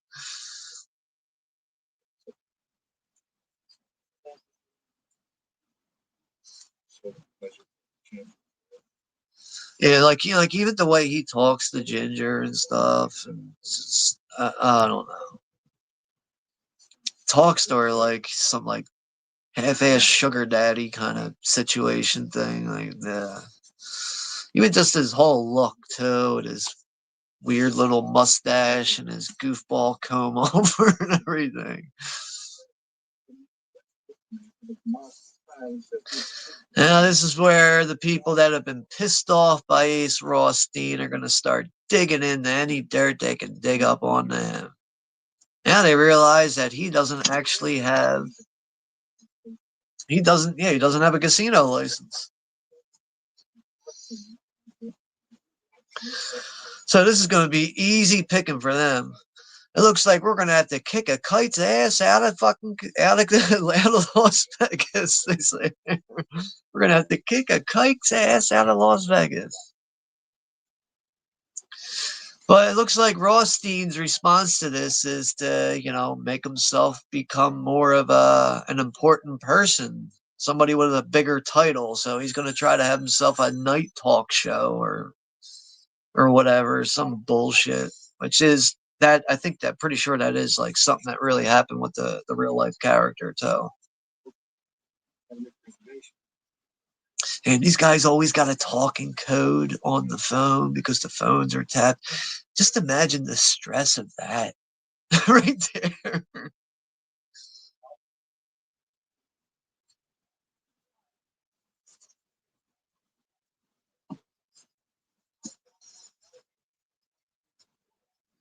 Damn, yo, that outfit that Sharon Stone's wearing, fuck me.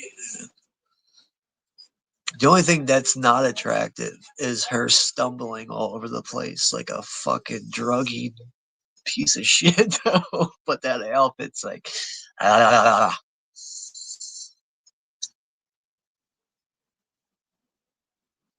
Yeah, she's all fucked up. He's trying to get her out of the room. He's trying to have, an important conversation. It's not a spiral staircase. Not a good staircase to be walking down if you're a drunk pillhead. But that outfit has me going.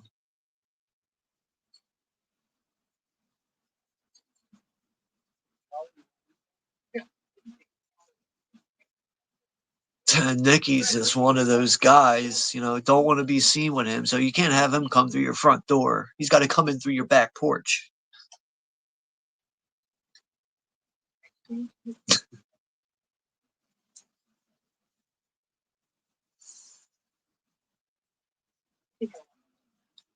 That's where Nicky's gonna, Nicky's getting swindled out of some money here. 50K, I think it is. I think you have the wrong impression of me. I think, in all fairness, I should explain to you exactly what it is that I do. Tomorrow morning, I'll get up nice and early. I'll take a walk to the bank. Walk in, I'll see, and if you don't have my money for me, I'll crack your fucking head wide open in front of everybody. And just about the time that I'm coming out of jail, hopefully you'll be coming out of your coma. And guess what? I'll split your fucking head open again because I'm fucking stupid. And I don't give a fuck about jail. Oh, oh man. Hey, fat Irish prick, you put my fucking money to sleep. Go get my money out of your fucking brains. Hey, you fat Irish prick, you put my money to sleep. Now go get my money or I'll put your brain to sleep. Oh, man.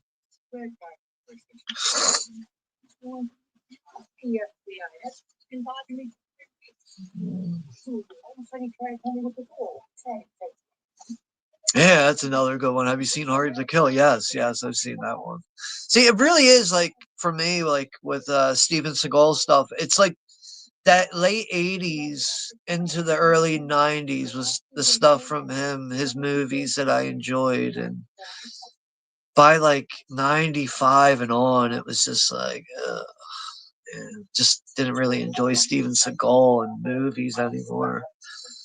Like, I don't even mind the second Under Siege movie. I don't even mind that one. I know that one catches a lot of shit, but I think that movie's fun for what it is. A lot of cool B actors or B movie actors in that.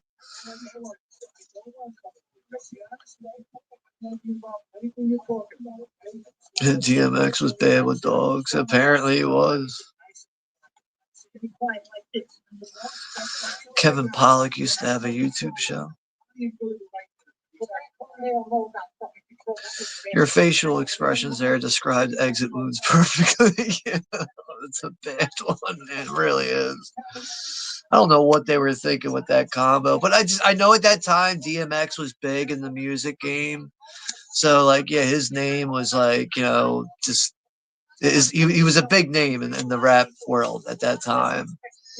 I don't know who thought though that him and Steven Seagal would make a great combination for a fucking blockbuster hit or something, but that was a bad idea.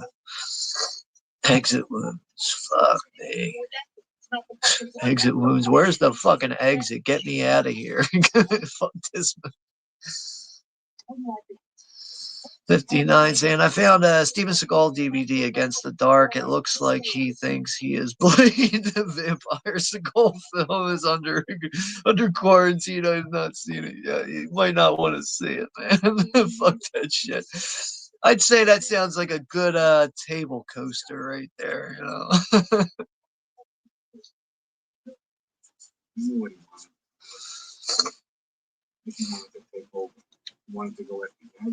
Yeah, this is where Nicky's getting very greedy.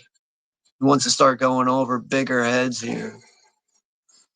So, without getting that permission from Ace, he just goes and does it anyway. He starts knocking people the fuck off. A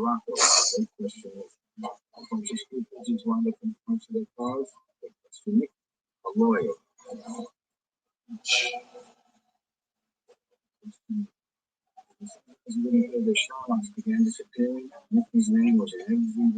Yeah, Nicky brought all this heat onto himself. The coppers blame me for every fucking thing that went wrong. If a guy tripped over a banana peel, they bring me in for it.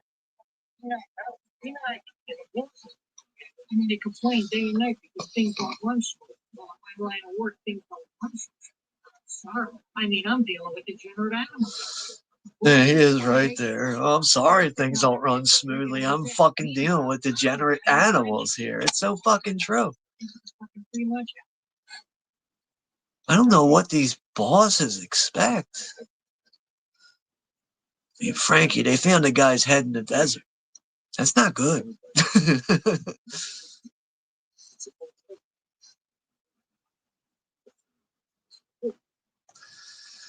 Stacy saying this movie started a trend of using the House of the Rising Sun song and everything. Yeah, I think you are right about that. Well, if I want to talk private, I gotta go to a fucking bus stop. Hey, where they I'm complaining. I'm the one here. I do the work. Yeah, so now if he wants to relay information, they got to go to random fucking like parking lots, bus stops, do all this shit. One thing, we're gonna do shit here. 4 or 5 of those fucking guys. The rest will fall right into place. Peekaboo, you fuck you. I see you, motherfuckers. I see you, you motherfuckers. The FBI watched every movie made, but he didn't care. He just didn't care. He's gonna watch me? Fuck him. I'm gonna watch him right back. So Nicky went out of his way to actually set up his own surveillance system to keep an eye on the FBI as they keep an eye on him. FBI descramblers, cameras, all because of his miserable sons of bitches who never catch me doing anything. Apparently, this was a real situation where these guys were out golfing one day and a random plane just made a fucking random landing on the fucking golf strip because it ran out of gas. Apparently, that was a real like situation that happened.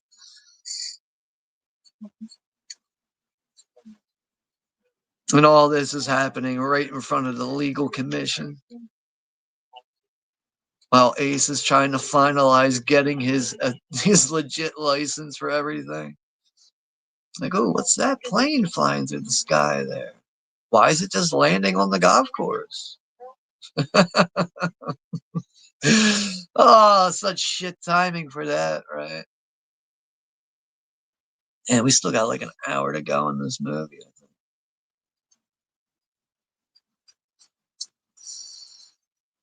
Oh, yeah. Still got a good hour to go in that.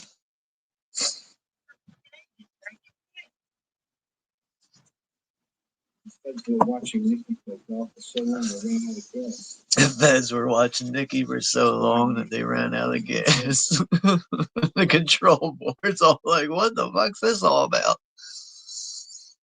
Whoever hits the point. And as if things weren't bad enough, in comes Piscano, Kansas City on the boss. He ran out of the grocery store in Kansas City with a suitcase. Stacy's saying here, the Joe Pesci guy, the real guy that is based on, he was really involved at a circus. He was always in sports books, supposedly. Yeah, I would have. Yeah, Nicky Santoro, anything sketchy and grimy like that, I would imagine he had his nose involved somehow.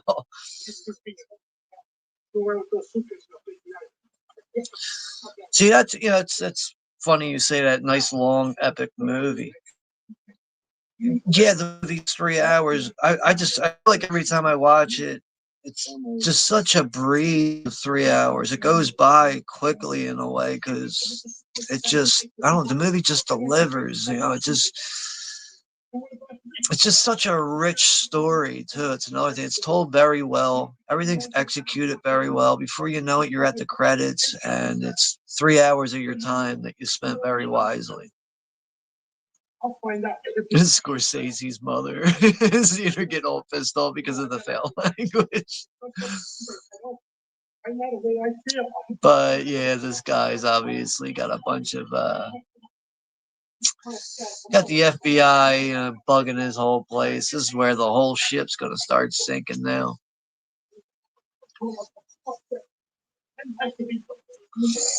They're going to hear all the stuff about Las Vegas and casinos and suitcases.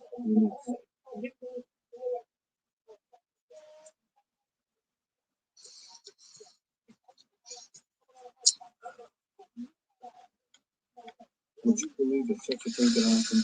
Stacy saying, I'm thankful for those that are nice on here and that enjoy talking and celebrating movies. Right. Yeah, I agree. Yeah, things do get problematic and drama happens from time to time. I've had to learn the hard way that you can't be too nice to people on here though. Oh, you can't do that. Unfortunately, you know, I just gotta stay in my own lane. Can't be too nice to people. People run you over very quickly if you're too nice to them.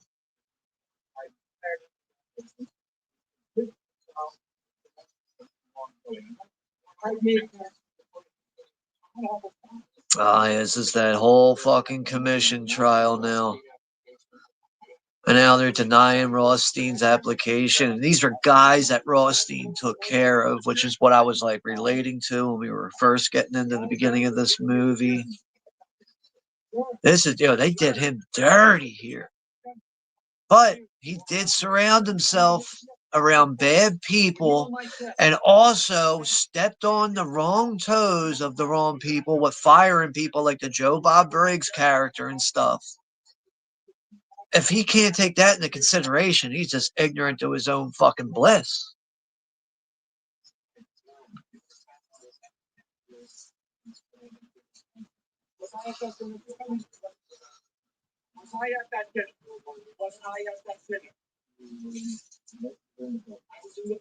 Was I at that dinner? Oh, you were at the building. Guy's lucky there's other people around. I bet you Ace would have knocked him the fuck out.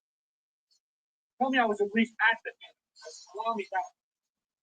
Giving up much at least. What a piece of shit.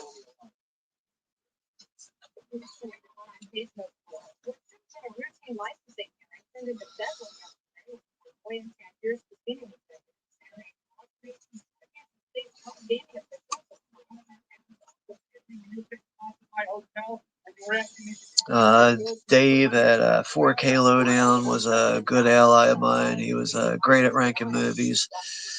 That chap passed away last year. Memories and videos endure. Okay. I know I've heard the name before. It's not someone I communicated with really on here, but I know I'm familiar with the name, but that's sad and unfortunate to hear that too. But it's a shame we all gotta check out at some point, we all gotta fucking leave this fucking world at some point, as fucked up as it is, but unfortunately that's the downside of life, But memories from relationships, things like that. It's always it's good stuff that you had to reflect on and all that. So Make sure it's something quiet.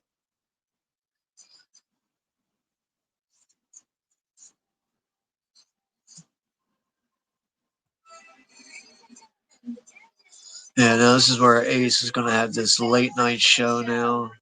The Sam Rothstein show.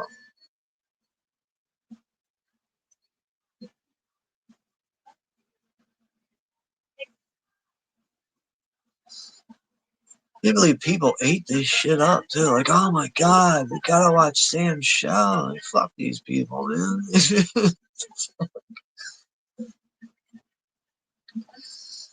Stacy saying, I saw them live when they were alive. Obviously, perhaps the 4K lowdown ranking system can carry on and catch on. Turner fan 77 continues the System A on his channel and by the numbers program A.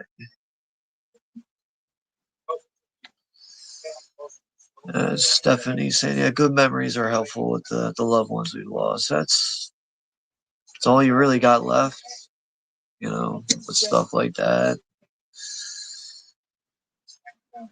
I don't know. There's no blueprint on how to handle those things. We all endure and handle those things differently. But I think when when you're dealing with someone that's like passing on, not being with you anymore, it's almost like taking things for granted, but not exactly. It's just making you reflect on those times and that person a bit more. I don't know. It's kind of hard to pinpoint that exactly.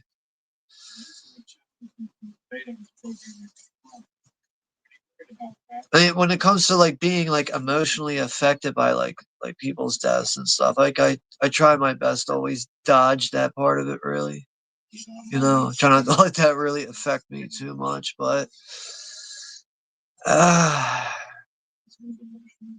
it's tough, when people pass on. It's just there's no way to handle that. Everybody handles that in their own personal way, but yeah, it's all you're really left to do is just reflect on that person, speak highly of them,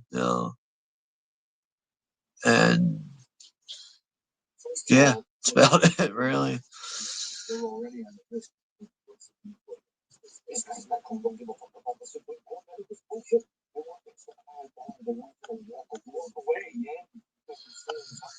Stephanie saying, yeah, prayers to Stephanie there. Thank you. Yeah, film is therapy. I say, yeah, yeah. Without music and movies, I don't know if I'd be able to get through half of the shit I've been through. Honestly, like to me, music and movies keeps me grounded. It keeps me out of trouble. Keeps me away from certain negative things. Even though with being on here involved with that stuff can also have you dealing with negative things and drama and bullshit, but movies and music is really, it truly is something that keeps me grounded, keeps my head level. It's really, it's almost like a personal thing that somebody cannot fuck with in a way for me. As much as like, I come on here and relate with people about how, we're into like the same kind of movies and stuff like that. But to me, this is when I could just, shut off reality and enjoy myself. It's another reason why I really do enjoy going back and watching classics like this. I feel like the average like person that might be into movies, it might be the type of person to be like, well, I've seen that before. Why would I watch that again? Like, okay, well, it just means you don't appreciate or like movies as much as somebody else does. But yeah, it's for me. It's I don't know. I will always enjoy rewatching a classic way more than half the shit we get nowadays with a lot of these newer movies.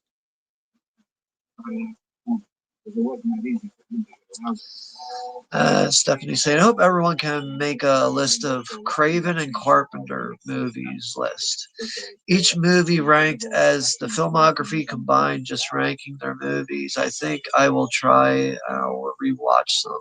That would be very interesting. I could definitely get in on that challenge. I could easily get in on that.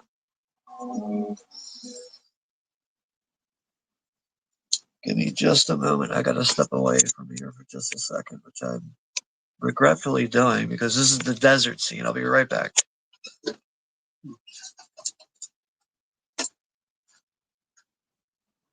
It's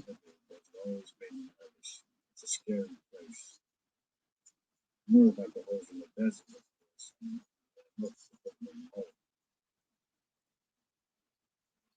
Normally, my prospects are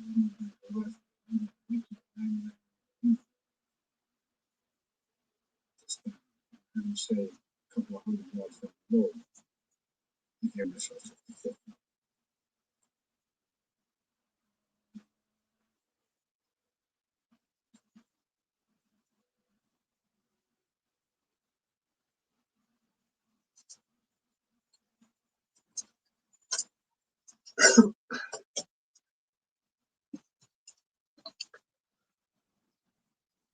Where the fuck you get off? Okay, sorry about that. Well, you said I'm bringing heat on you? This is where Sam and Nikki are meeting in the desert now. I don't know what you were, but I only thought that stone is a lot of heat on. I don't know how these guys wore these big ass frame glasses. Look so goofy. Guys look like you're about to go scuba diving or something. It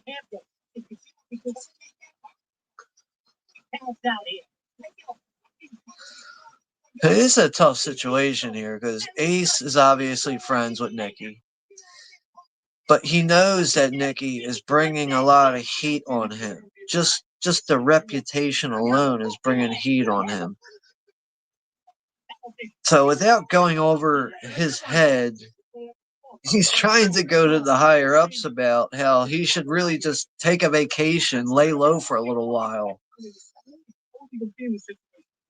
brought down so much fucking heat on me, and every time I meet somebody here, the big question is, do I know you? Oh, sure. Now you want to frame your fucking license on me. No, Nikki, when you asked me if you could come out here, what did I tell you? I mean, you asked me, and I knew you were going to come out no matter what. I said, well, what did I tell you? Do you remember what I told you? Do you remember what I told you? 1 minute here, 1 minute.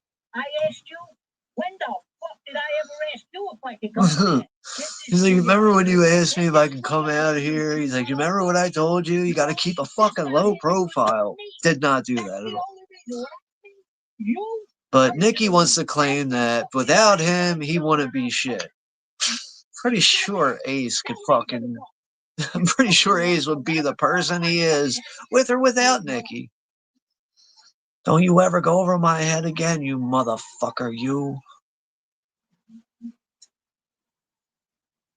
Yeah, speeding off like that, kicking up all that dirt in his face. I love that fucking shot though when Martin Scorsese gets that shot of the fucking car going through the eyeglass lens there of Robert De Niro. It's such a cool shot. Kind of like that, like a similar scene in like Terminator 2 when you see like the flames reflecting off of the sunglass lenses of the T-1000. So Stacy saying, in a fight to the death, who would win? Shelly from Friday the 13th Part 3 or the guy that says computer says you're a dead fuck? I think that's Teddy, the guy you're talking about, the dead fuck guy. Wow. Fuck, two lame people right there. Shit. Oh man, that's I gotta go with Teddy and Shelly. I'm sorry, it's Shelly. No way. Shelly doesn't have. They're both fucking terrible people too. It's a good question though. Another thought-provoking one there. Yeah, I gotta go with Teddy over Shelly though. I'll pick that. Yeah, it's not easy because they're both fucking losers. So.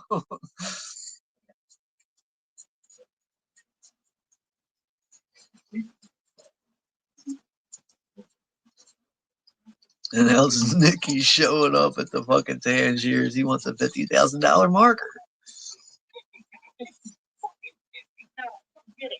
Like, and what I don't get is, like, if Nicky's gonna show up at the casino and act like this, why don't you just rob the damn place? How about that?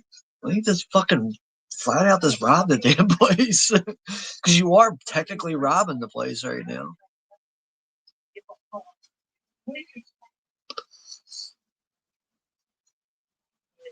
I can just go in there with like 2 assault rifles and be like, just give me everything you fucking got. You here to rob me now?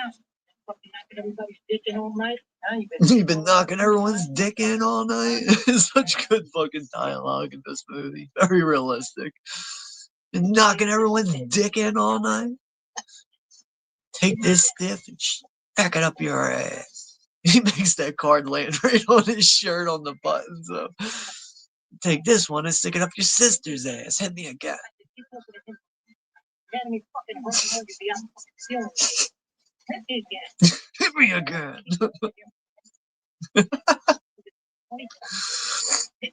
Hit me again. This is where Rickles comes in. He's got to stop this shit before it gets out of hands.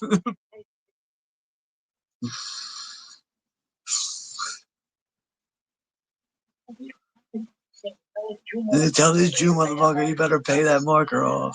I'm here to help you. You're gonna bury us both.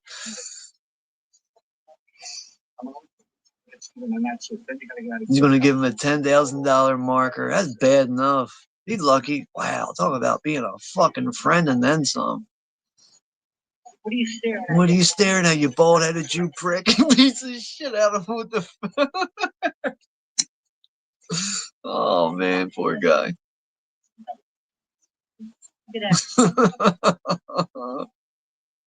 I got a marker coming for 10K. Oh shit, man. And Nikki's out of control. She's only sober about 2 hours a day. Usually from 11 in the morning to 1 in the Stacy's saying she lived in Vegas, combined 12 years. Okay. right back. Yes, I've been to that place, and a lot of the filming locations for this Las Vegas is a very interesting place. Yeah, I would love to visit. Honestly, I would.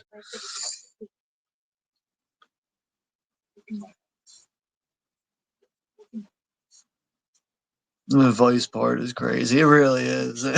Popping someone's eye out of their head with a fucking vice grip. Stephanie's saying that the computer nerd revenge of Freddy. Oh God.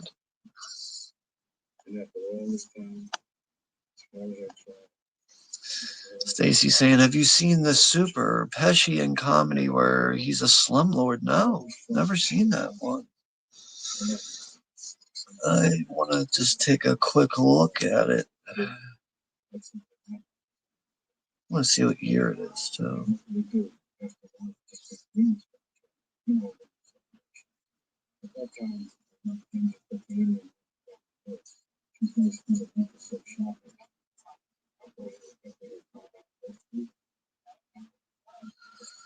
Yeah, it's an American comedy film. Came out in 1991. Yeah, this one went way over my head. Standout performance that showcases his comedic talent with Joe Pesci. It's a Rod Daniel film. Satirical take on the landlord's dilemma of living in his own rundown building. This does sound interesting, though. It really does. New York slumlord New York slum landlord sentenced to life in one of his own buildings until it's brought up to code. This does sound really interesting, though.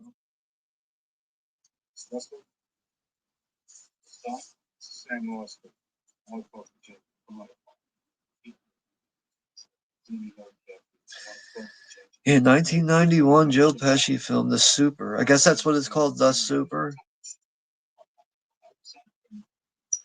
But yeah, that's something I'll have to check out, though. Like, even just like the look of him in that, like, gives me like the my cousin Vinny vibes and all that shit. But yeah, I've never seen that one. So yeah, thanks for mentioning that one. It's something I'll have to get around to at some point.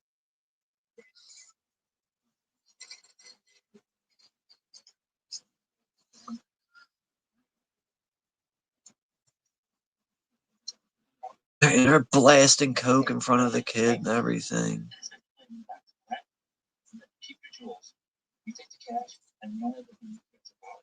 So Lester's whole deal is you let him keep the cash, he'll take the jewels, give him the fucking kid, and we'll be out of here.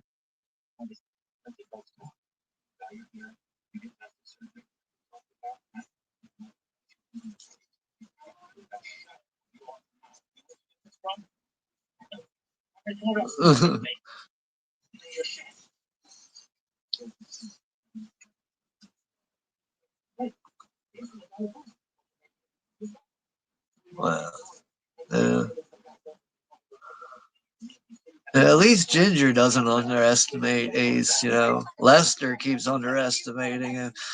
Uh, and Ginger realizes that there's men being sent over there right now. Lester keeps fucking underestimating this shit. So it starts into a whole argument.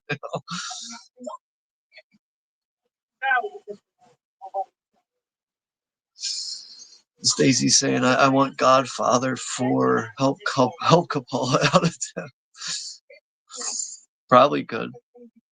I mean, nowadays with the way they revive old classics and stuff, that might be the answer to that, really.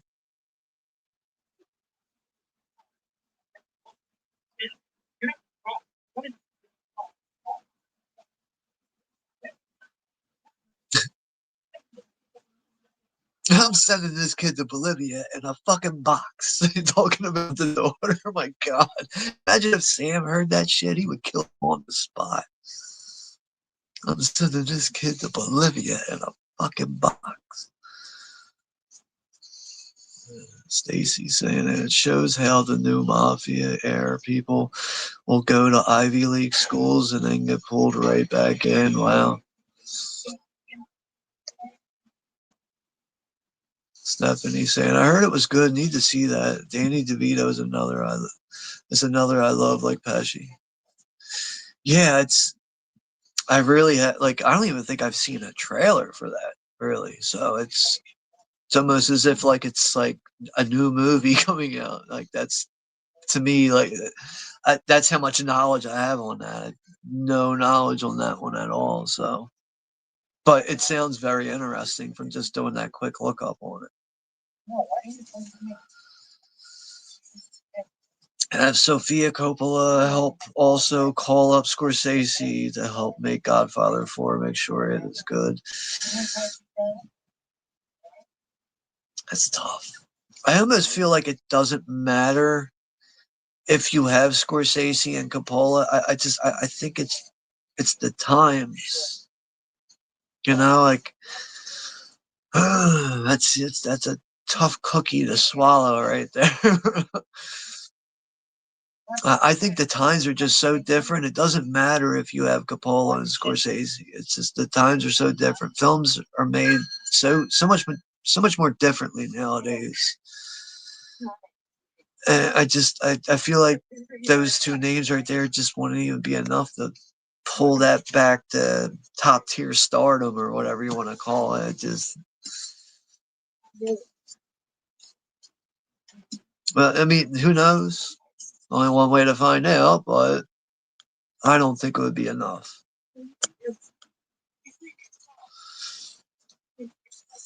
Stephanie and anyone check out Other People's Money is a great Danny DeVito movie. I'm aware of that one. Yeah. He and Gregory Peck. That's right, Gregory Peck, man. The Omen. Man, he's not with us anymore, but he was a great actor, that's for sure. I've heard that name in a while, Gregory Peck.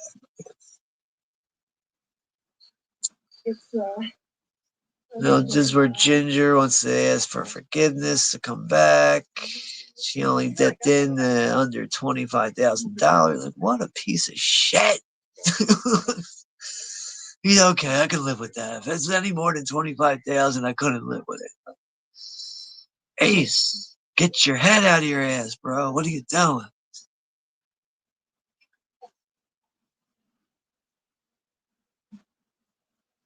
I'll get you on a plane. Jesus Christ, bro.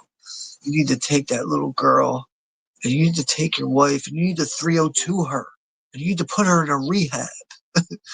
That's two things you need to do: 302 and a rehab.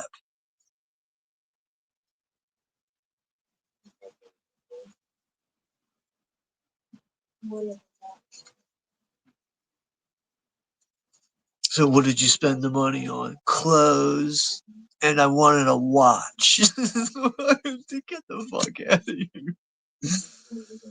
And I wanted a watch.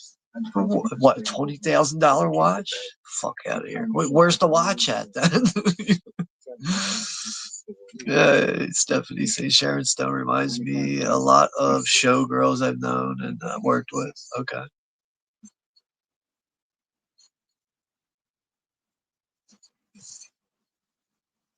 Yeah, Gregory Peck, yeah, he really was a very talented actor. Wasn't he also in let me confirm it. Isn't he in a black and white horror movie called Experiment in Terror? Or is that the other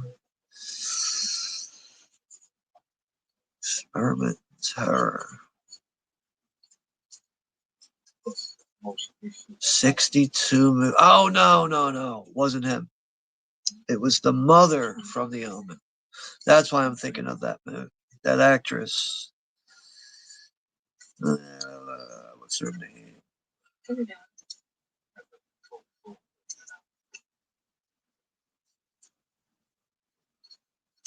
But I know, didn't Gregory Peck also do like a Moby Dick movie too? I think like in like the early days of like colored films and stuff. Well, yeah, I was thinking of Experiment in Terror because of the actress that plays the mother in The Omen, but got that mixed up there.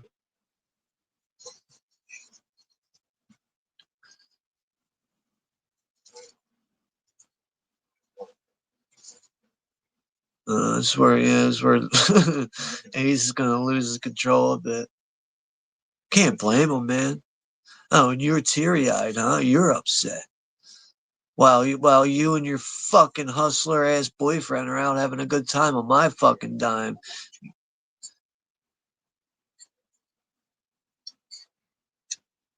He keeps telling her I'm not a sucker.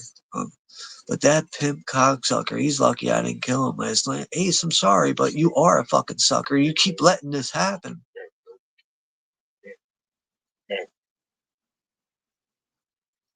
Ace is trying to see her for what she is not. That's unfortunate. But, I think, all of us, when you care about somebody, we all get into situations where it's hard to let go of someone and see them for what they're not. Or, I mean, to see them for what they really are while you're seeing them for what they're not. But, yeah, that gets hairy. Yeah. I mean, I don't have kids, but I know kids will also add that in there too. That'll make that even harder.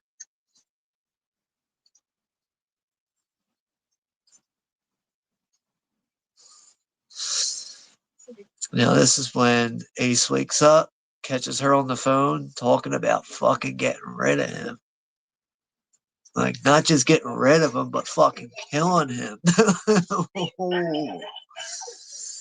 Ooh, crazy, crazy, crazy. But yeah, Stacy saying her. Before the hotel was knocked over, there was a hotel called the Landmark, and for the Live Magic stage show, it was right across from the restaurant casino where we would go often. Yeah, I would imagine that whole strip is all completely different nowadays. Almost like how like up in New York, like 42nd Street used to be like, like the whole like prostitute hooker strip. It's all owned by Disney now, which is just like weird. Like this all used to be about like, getting your rocks off and shit back in the day. Now it's all Disney shit. Like what the fuck? Finally, Ace is like, you finally fucking calling her for what she is. You're lower than a dog. You greedy bitch. Take the fucking money.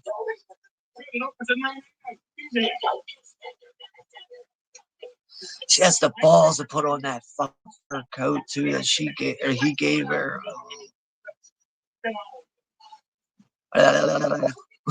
Crazy, crazy people. She's my daughter.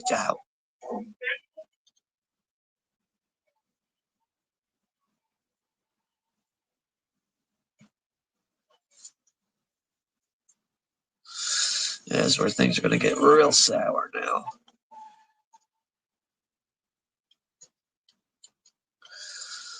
I think we got a half hour left in the movie here. Yeah, we got a half hour left here. Then we'll call it a night. But yeah, we don't get too many 3-hour streams going here on the channel. But there's no way I could just ignore the 30th anniversary for one of my favorite Scorsese movies. Had to get this one done. Also we did do Goodfellas back in September. That was 35 years old. Yeah, that's right. Goodfellas is 90, so that's 5 years before this. So, but other movies. I did get some other movies scheduled on the channel. We also have some Christmas horror movies coming up with December. We'll have the 10th anniversary for Krampus. That should be a fun time with that. We also have the 30th anniversary for Michael Mann's Heat. That'll be on December 15th. And shortly after Christmas, we'll also have the 30th anniversary for 12 Monkeys, another favorite of mine. So we have those coming up in the pipeline. I still got to get some other things scheduled. Got to look at what times are available, what other movies I think are important to cover for streams. But I think probably not going to take any like real requests from subscribers for like the rest of this year. Just kind of get through like the rest of this year with what I want to do exactly. But once we get into like January and stuff, I think I want to start trying to like do like community post polls, stuff like that. See what you guys would want to see on the channel, and that might also get me to open up to other movies I haven't seen or even aware of or anything. So, but that's stuff we have coming up on the channel.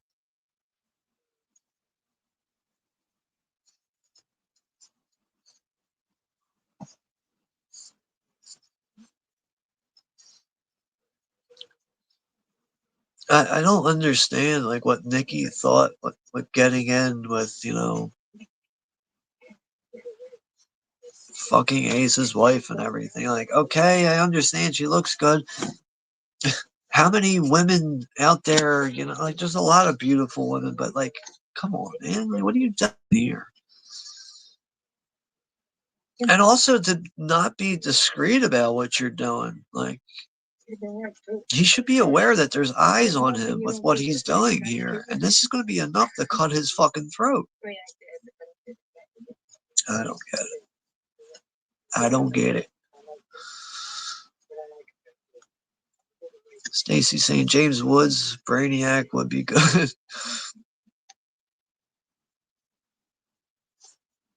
Yeah, 59. Yes, Stacy. I graduated high school out in Henderson, 2001.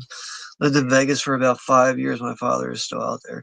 So that's when I graduated high school, 2001. So I think 59, you and I are probably the same age. I think we're around the age of 42. I think we're around that same age.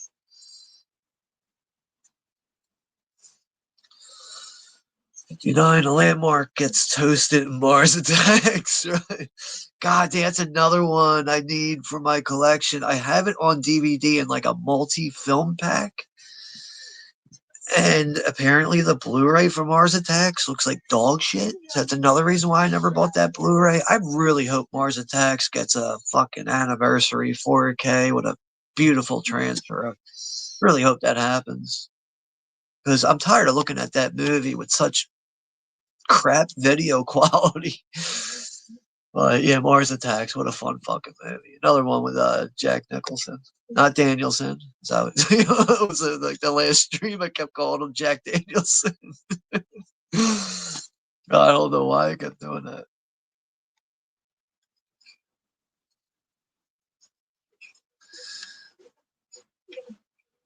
You want me to take care of you? That's what you want. God, the scene makes me sick watching these two get it on.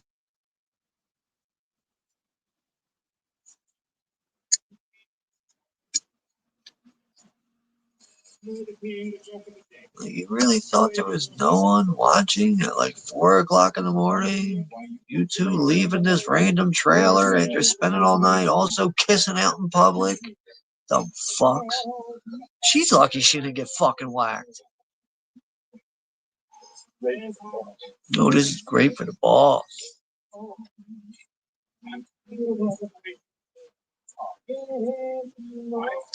Casino 2, yes. What was Saudi and Chinese money war?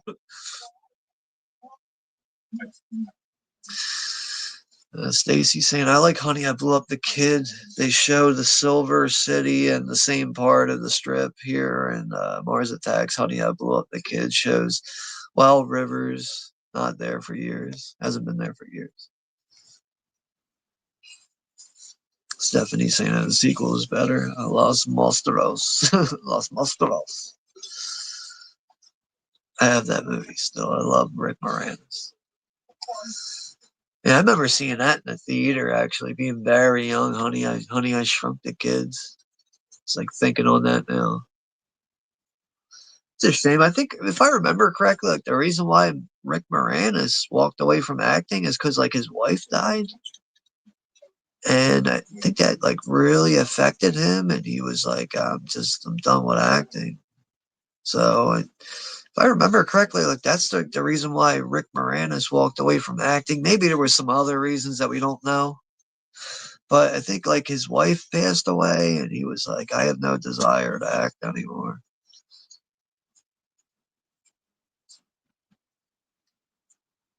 Honey, I Shrunk 1 and 2 are great.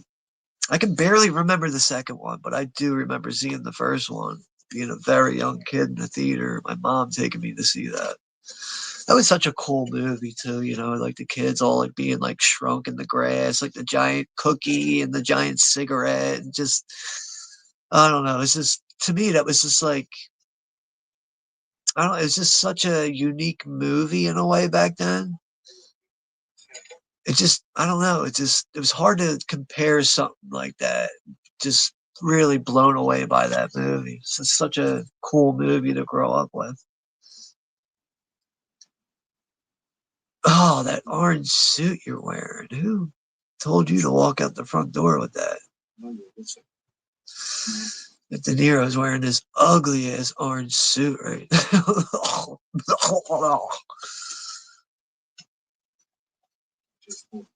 God, looks like it looks like a napkin or something. Like it's just like I should be like blowing my nose on like what he's wearing right now. Stacy's saying the cast Bradley Cooper as Don Simpson, cast Ben Foster as Jerry Bruckheimer.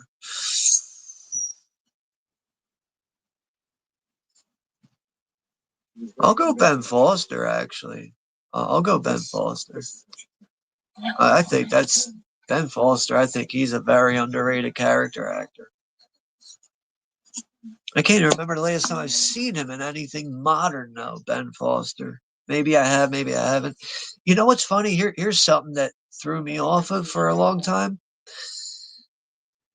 The first and maybe even second time I ever saw the movie 30 Days of Night, I didn't know he was the crazy guy in it. Because they did such a good job with the makeup. And on top of that, his performance was so good with being the crazy loony guy. I couldn't recognize him. And then it was like, as some time was going by, I was like, wow, that's Ben Foster. Like, holy shit. I didn't realize he was in 30 Days of Night because they had him so well made up in the makeup and then, his crazy performance on top of it. I love when that shit happens though, like when you're watching a movie and you're just completely fooled by someone's performance because of makeup and their performance itself and everything. But I remember like that happened, like with like just as an example with 30 Days of Night, I was just like, what? I didn't know Ben Foster was in this. No, he's the crazy guy. Okay. Like now I see it and everything.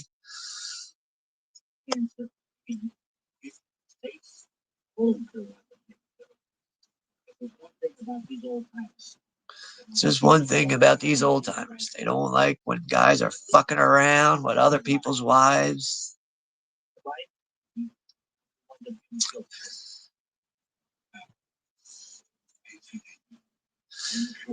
I think the only reason why fucking Nikki's boy here didn't lie or lied to Gaji is because he knew if he lied to Gaji, not only would it get him killed, but it would fuck everything up even more.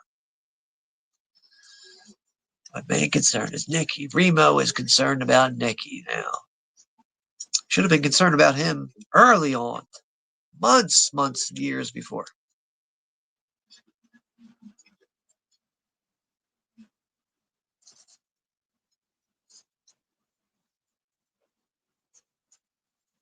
Yeah, Casino, great production design. Deserves more recognition, right?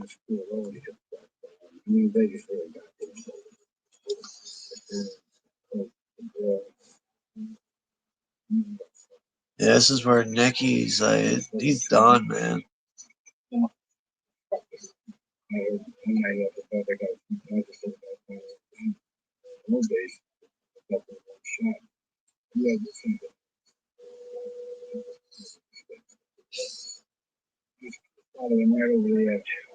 The world seemed like I have to come. I mean, they started doing stupid things.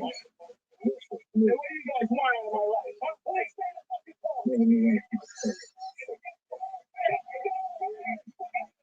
This is where this guy's gonna get killed over a fucking sub sandwich, like a fucking hoagie sandwich. It's wrapped in tinfoil. They thought it was a gun.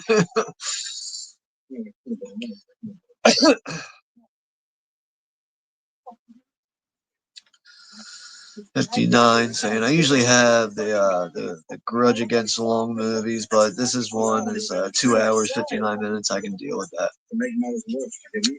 You know what? Like honestly, like there is times where like if I'm like going through my movies, I'm trying to figure out what to watch, and I'm looking at run times.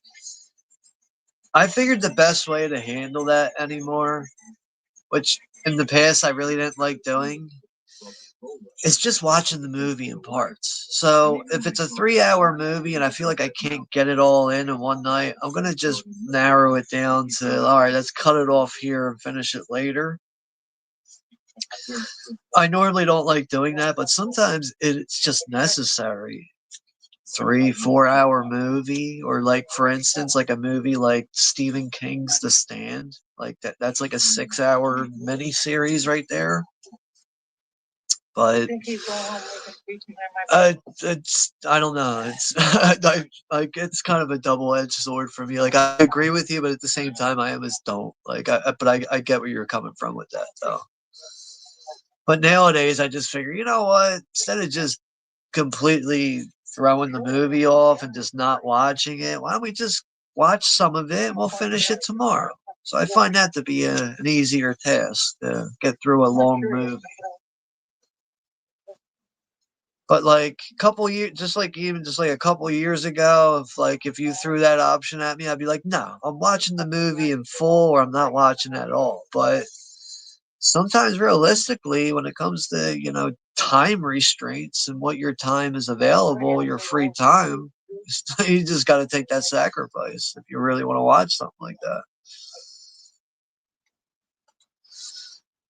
Stacy saying the dogs I have are outside in a barn, and the one hound goes on the BD.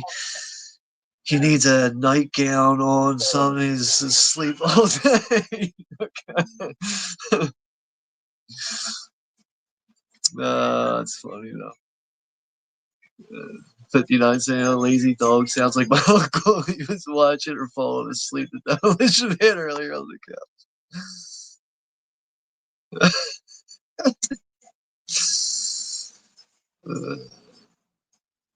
I can't get no. Gimme, gimme, gimme, gimme, gimme. I can't get no. Singing the music in the movie right now. If anyone needs a timestamp, my timestamps just rolled over 2 hours and 27 minutes and 5 seconds.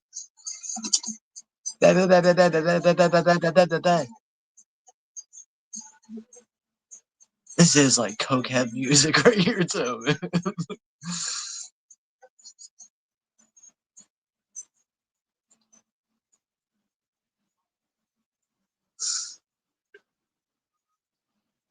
Oh man, this is where Ginger ties up her daughter in the closet so she can go out and have a good time.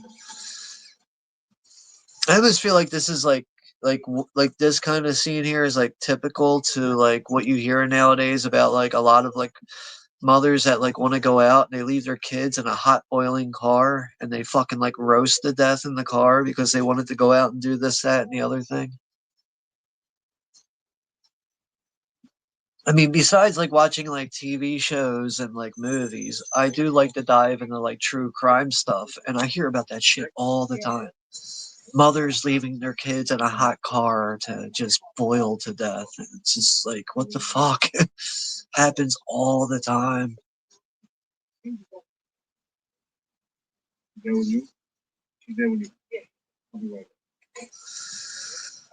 Stacy saying the home cinema is built under the main barns and stables, so I usually use the home cinema during the day. Like to be in the cinema for movies, and it's like a replica to a Tahoe cinema that was in the San Pedro. Okay, makes perfect sense. Fucking nice. Right, Trevor Linden. That's right. That's a name I was forgetting right there from the Vancouver Canucks. Right, Alexander McGillney, Trevor Linden, Roning. Fuck, I can't remember his first name right now. Man, you know the names better than I do, though. Jesus Christ, yeah, you must have been a diehard Canucks fan. Kurt McLean wasn't he the goalie? Kurt McLean, I think. I hope I have the right name on that. I wish they would have won that Stanley Cup in '94 because I fucking hate the Rangers too, man. I really fucking hate the Rangers. I mean, I'm a diehard Flyers fan, so that's another reason why I hate the Rangers. But I wish they would have won that Stanley Cup though in '94. But I know the Rangers were in a fucking long drought too at the same time, but Canucks never won the Stanley Cup. I always root for the Canucks regardless, so I always do. I mean, like in all sports, I kind of do root for like teams that don't have any championships. If they're like close to getting, like if they're like playing for a championship, I always go for that underdog team.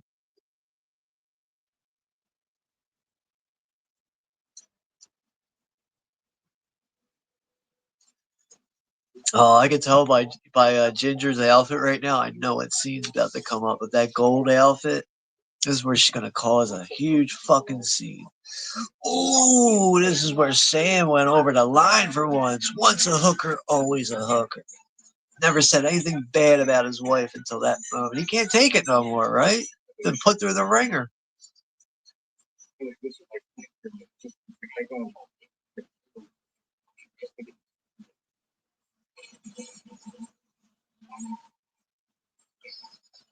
59. Wow, you have some setups for movies. I wish I owned a drive-in or had a Cousin Eddie wagon with a large projector and speakers loaded up with tapes. Yeah, it does sound very cool, though. Really does. Well, I am heading to the Twilight Zone, Dogman, paranormal moderation time, hunting trolls. All right. Yeah, thanks for hanging out, though, 59. Take care. Enjoy the rest of your weekend. Be safe, and I'll see you in the next one, man. So, yeah, stay frosty, CWO friends. Check in Stephanie in case I need backup. Yeah, thanks for hanging out, 59. Take care, man. Be safe. Yeah, Stephanie's like, I got you covered. Keep on smiling. Keep on smiling. And keep your heart eyes a gliding. I was trying to make something rhyme there.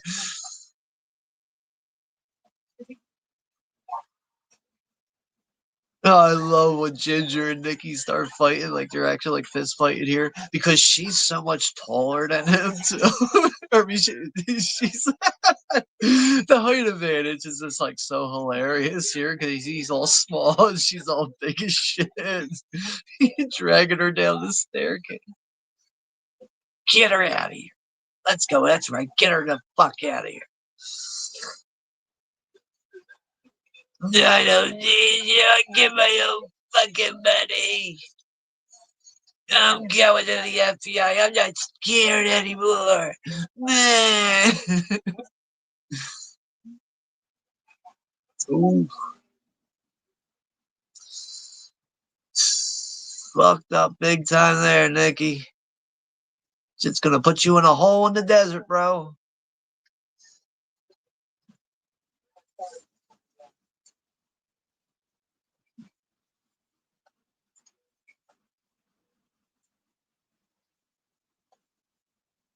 More Russian crime movies. They run a lot of things. Yeah, I can get behind that.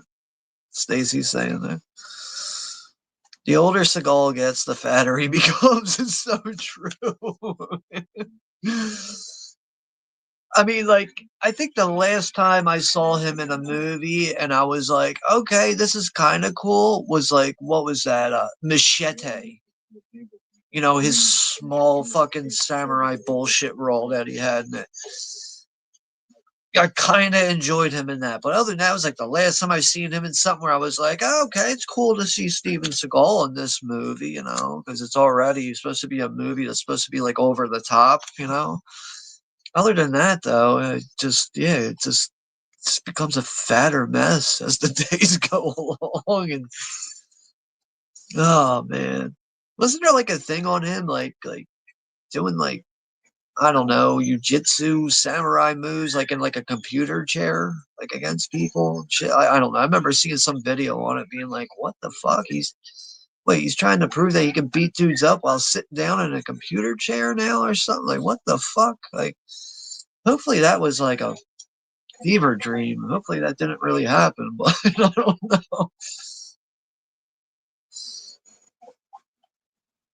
As where Ginger's showing up, the crack of dawn now. It's gonna fucking ram that Mercedes right through the front door of the house.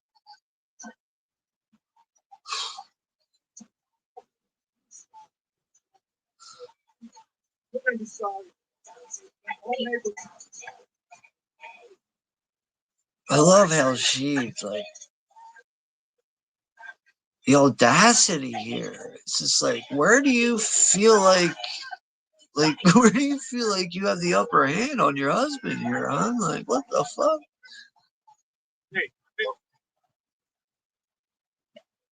This is none of your business. I don't have to take your shit anymore. How you ain't protecting him? You've never protected him. What the fuck are you talking about, you stupid ass bitch? All she's worried about now is getting that money out of the bank, man. That's sad. 59. Do you like Peppermill Restaurant? It's one that's always been open since 1958. Guess that's a Vegas thing.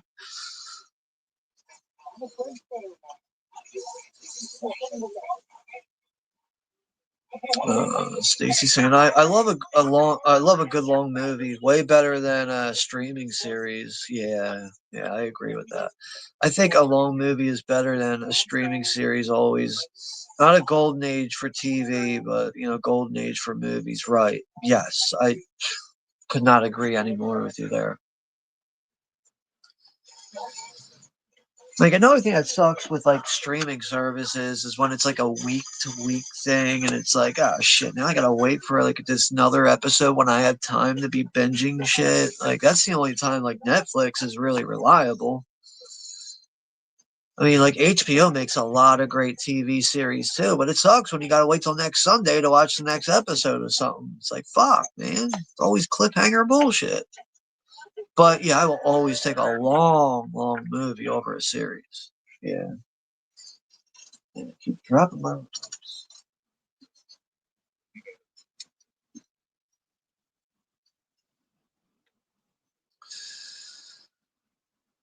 Do you like Back to School? Yes, definitely like that one. I haven't seen it in a long time, but yeah, I'll have to consider getting that one done on the channel though. Yeah, if you want to see a stream for that, I could try to get that one squeezed in.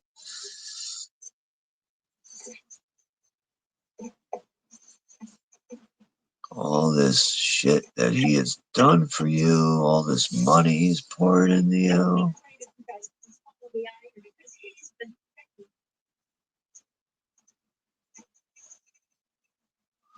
I can't it's different times back then. If this was nowadays, she'd be getting a DUI for all this shit right now. But She's obviously drugged and drunk out of her mind.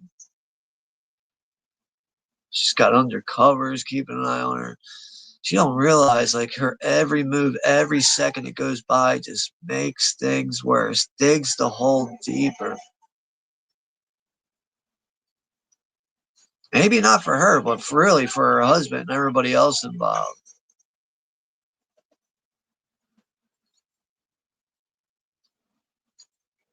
Stop, you gotta stop. You gotta stop. The fucking junkie, she's out of her fucking mind. Stacy's saying De Niro calls you. He says, should he be in the next Oh God as George Burns' replacement? He says, thank you and proud for you for to celebrate Ace. Jesus Christ.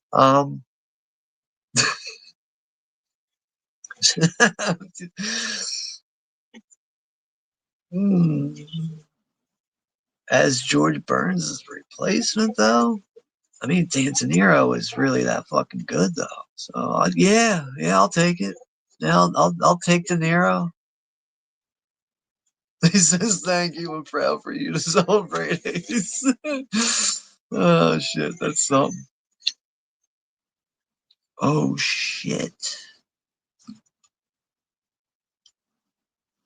my player just shut off by accident. I'm so sorry. I just. All right, I'll get it fixed here in a moment. There's not much left to go here. Damn, I can't believe that fucking happened. I just hit a button on my remote by accident. But at least I didn't ban anyone like I did last stream. I fucking banned Russell Collier by accident. Oh shit. This I usually don't fuck this up, but I did fuck this one up, unfortunately. I'll get it right back though. There is a playback button. Please tell me if this goes right where I left off. Please. Come on, FBI warning. Come on. I know I'm gonna go to jail for piracy. I get it. Been watching movies for years. I get it.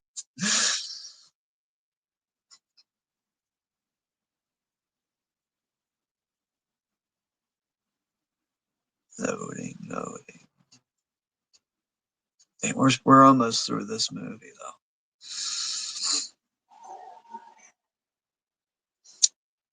You better have a playback.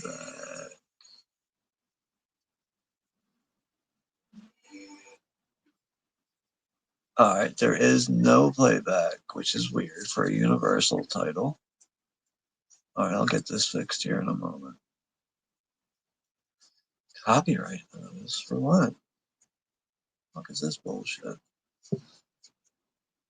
Damn, yo, it's loud fireworks going off outside of my house. What the fuck is this? Technicolor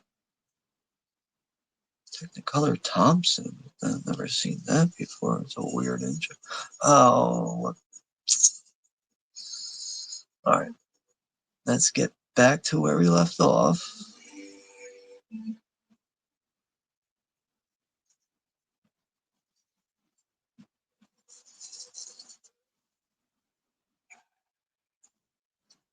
For all the threats and all the bullshit, turned out Ginger didn't help. Yeah, all right. So, all right. Now we're at the fucking cornfield scene, is where we're at right now. Give me just a moment. I'll be right back.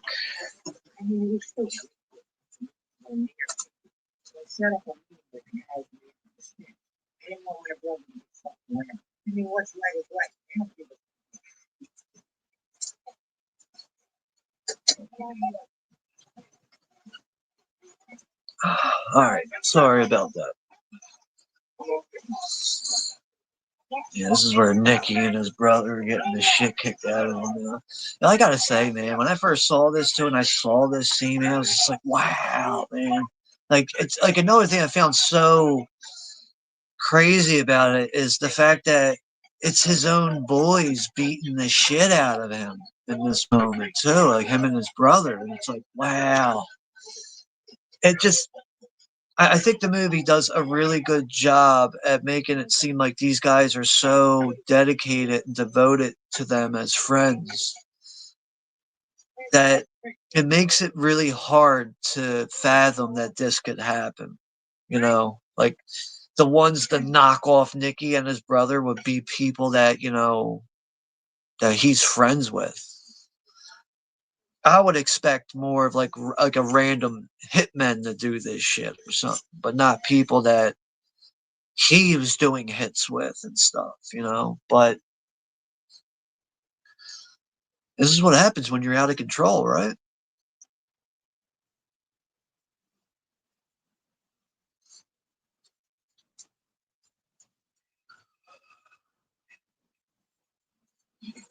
Oof. Now they're beating the shit out of Nicky, man. Man, that's a rough fucking scene. Like, even like, when they throw him on top of his brother in that hole, they're throwing that dirt on him, man. You can still see him breathing and shit. Ugh. Yeah.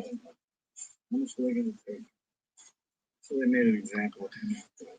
Yeah, so they made an example out of him and his brother. Man, that's such a realistic scene. Jesus Christ. That scene right there with Nicky and his brother getting killed, I think that is really one of the most rough mob kills out of any movie I've ever seen. This is where Rothstein's car's getting blown up and shit. Talk about getting out of that car in time.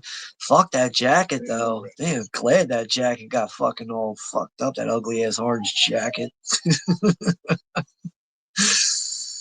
Oh man. They fucked it all up though, didn't they? They fucked it all up. Everything's coming down. Everything's crumbling down to the ground now. All right, where would I leave off at near the comments here? Uh, the town will never be the same. After the Tangiers and corporation took it over.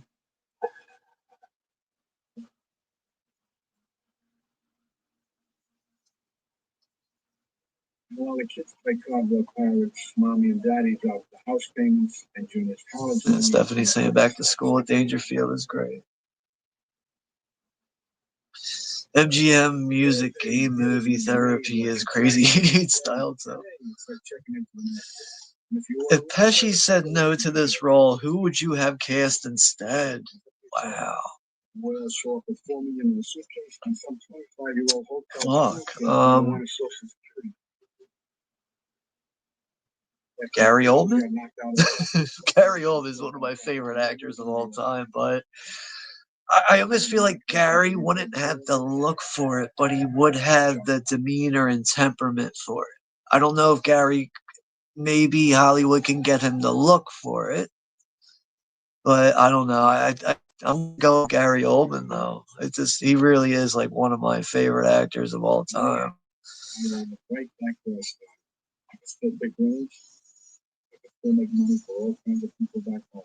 This is where, Sam is realizing now he's right back where he started. At least he has his wits still, he has his wits, still has some financial aid that he can rely on, and he has his livelihood and he's still alive, unlike everybody else that he's worked with. And that is the end of that. So that is Casino at 30 years old today. So we'll end this one here in just a moment, but yeah, Stacy's saying I'd like a Planet Hollywood Las Vegas did more movie themed areas. Some rooms have good themes there. There's a good Wonka suite or suite, I should say. Yeah, when she blows Joe Pesci, that's weird.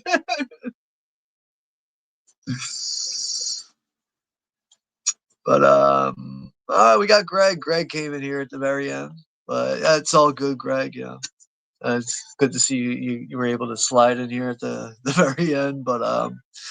But yeah, we're gonna go ahead and end this one now. So this is yep, Martin Scorsese's Casino at 30 years old, and yeah, it's definitely a big mob movie for me, that's for sure. But yeah, we have 4 people left in the chat here. I don't know what the next stream will be on the channel, or the next stream is on the channel. I right now I don't think I have anything else lined up for the rest of this month. We'll see what else I can squeeze in there, but yeah, other than that though, yeah, that's 3 hours well spent for me. But yeah, thank you all very much for hanging out with me here tonight to watch Casino at 30 years old. Take care, be safe, and I'll see you all in the next one, everyone.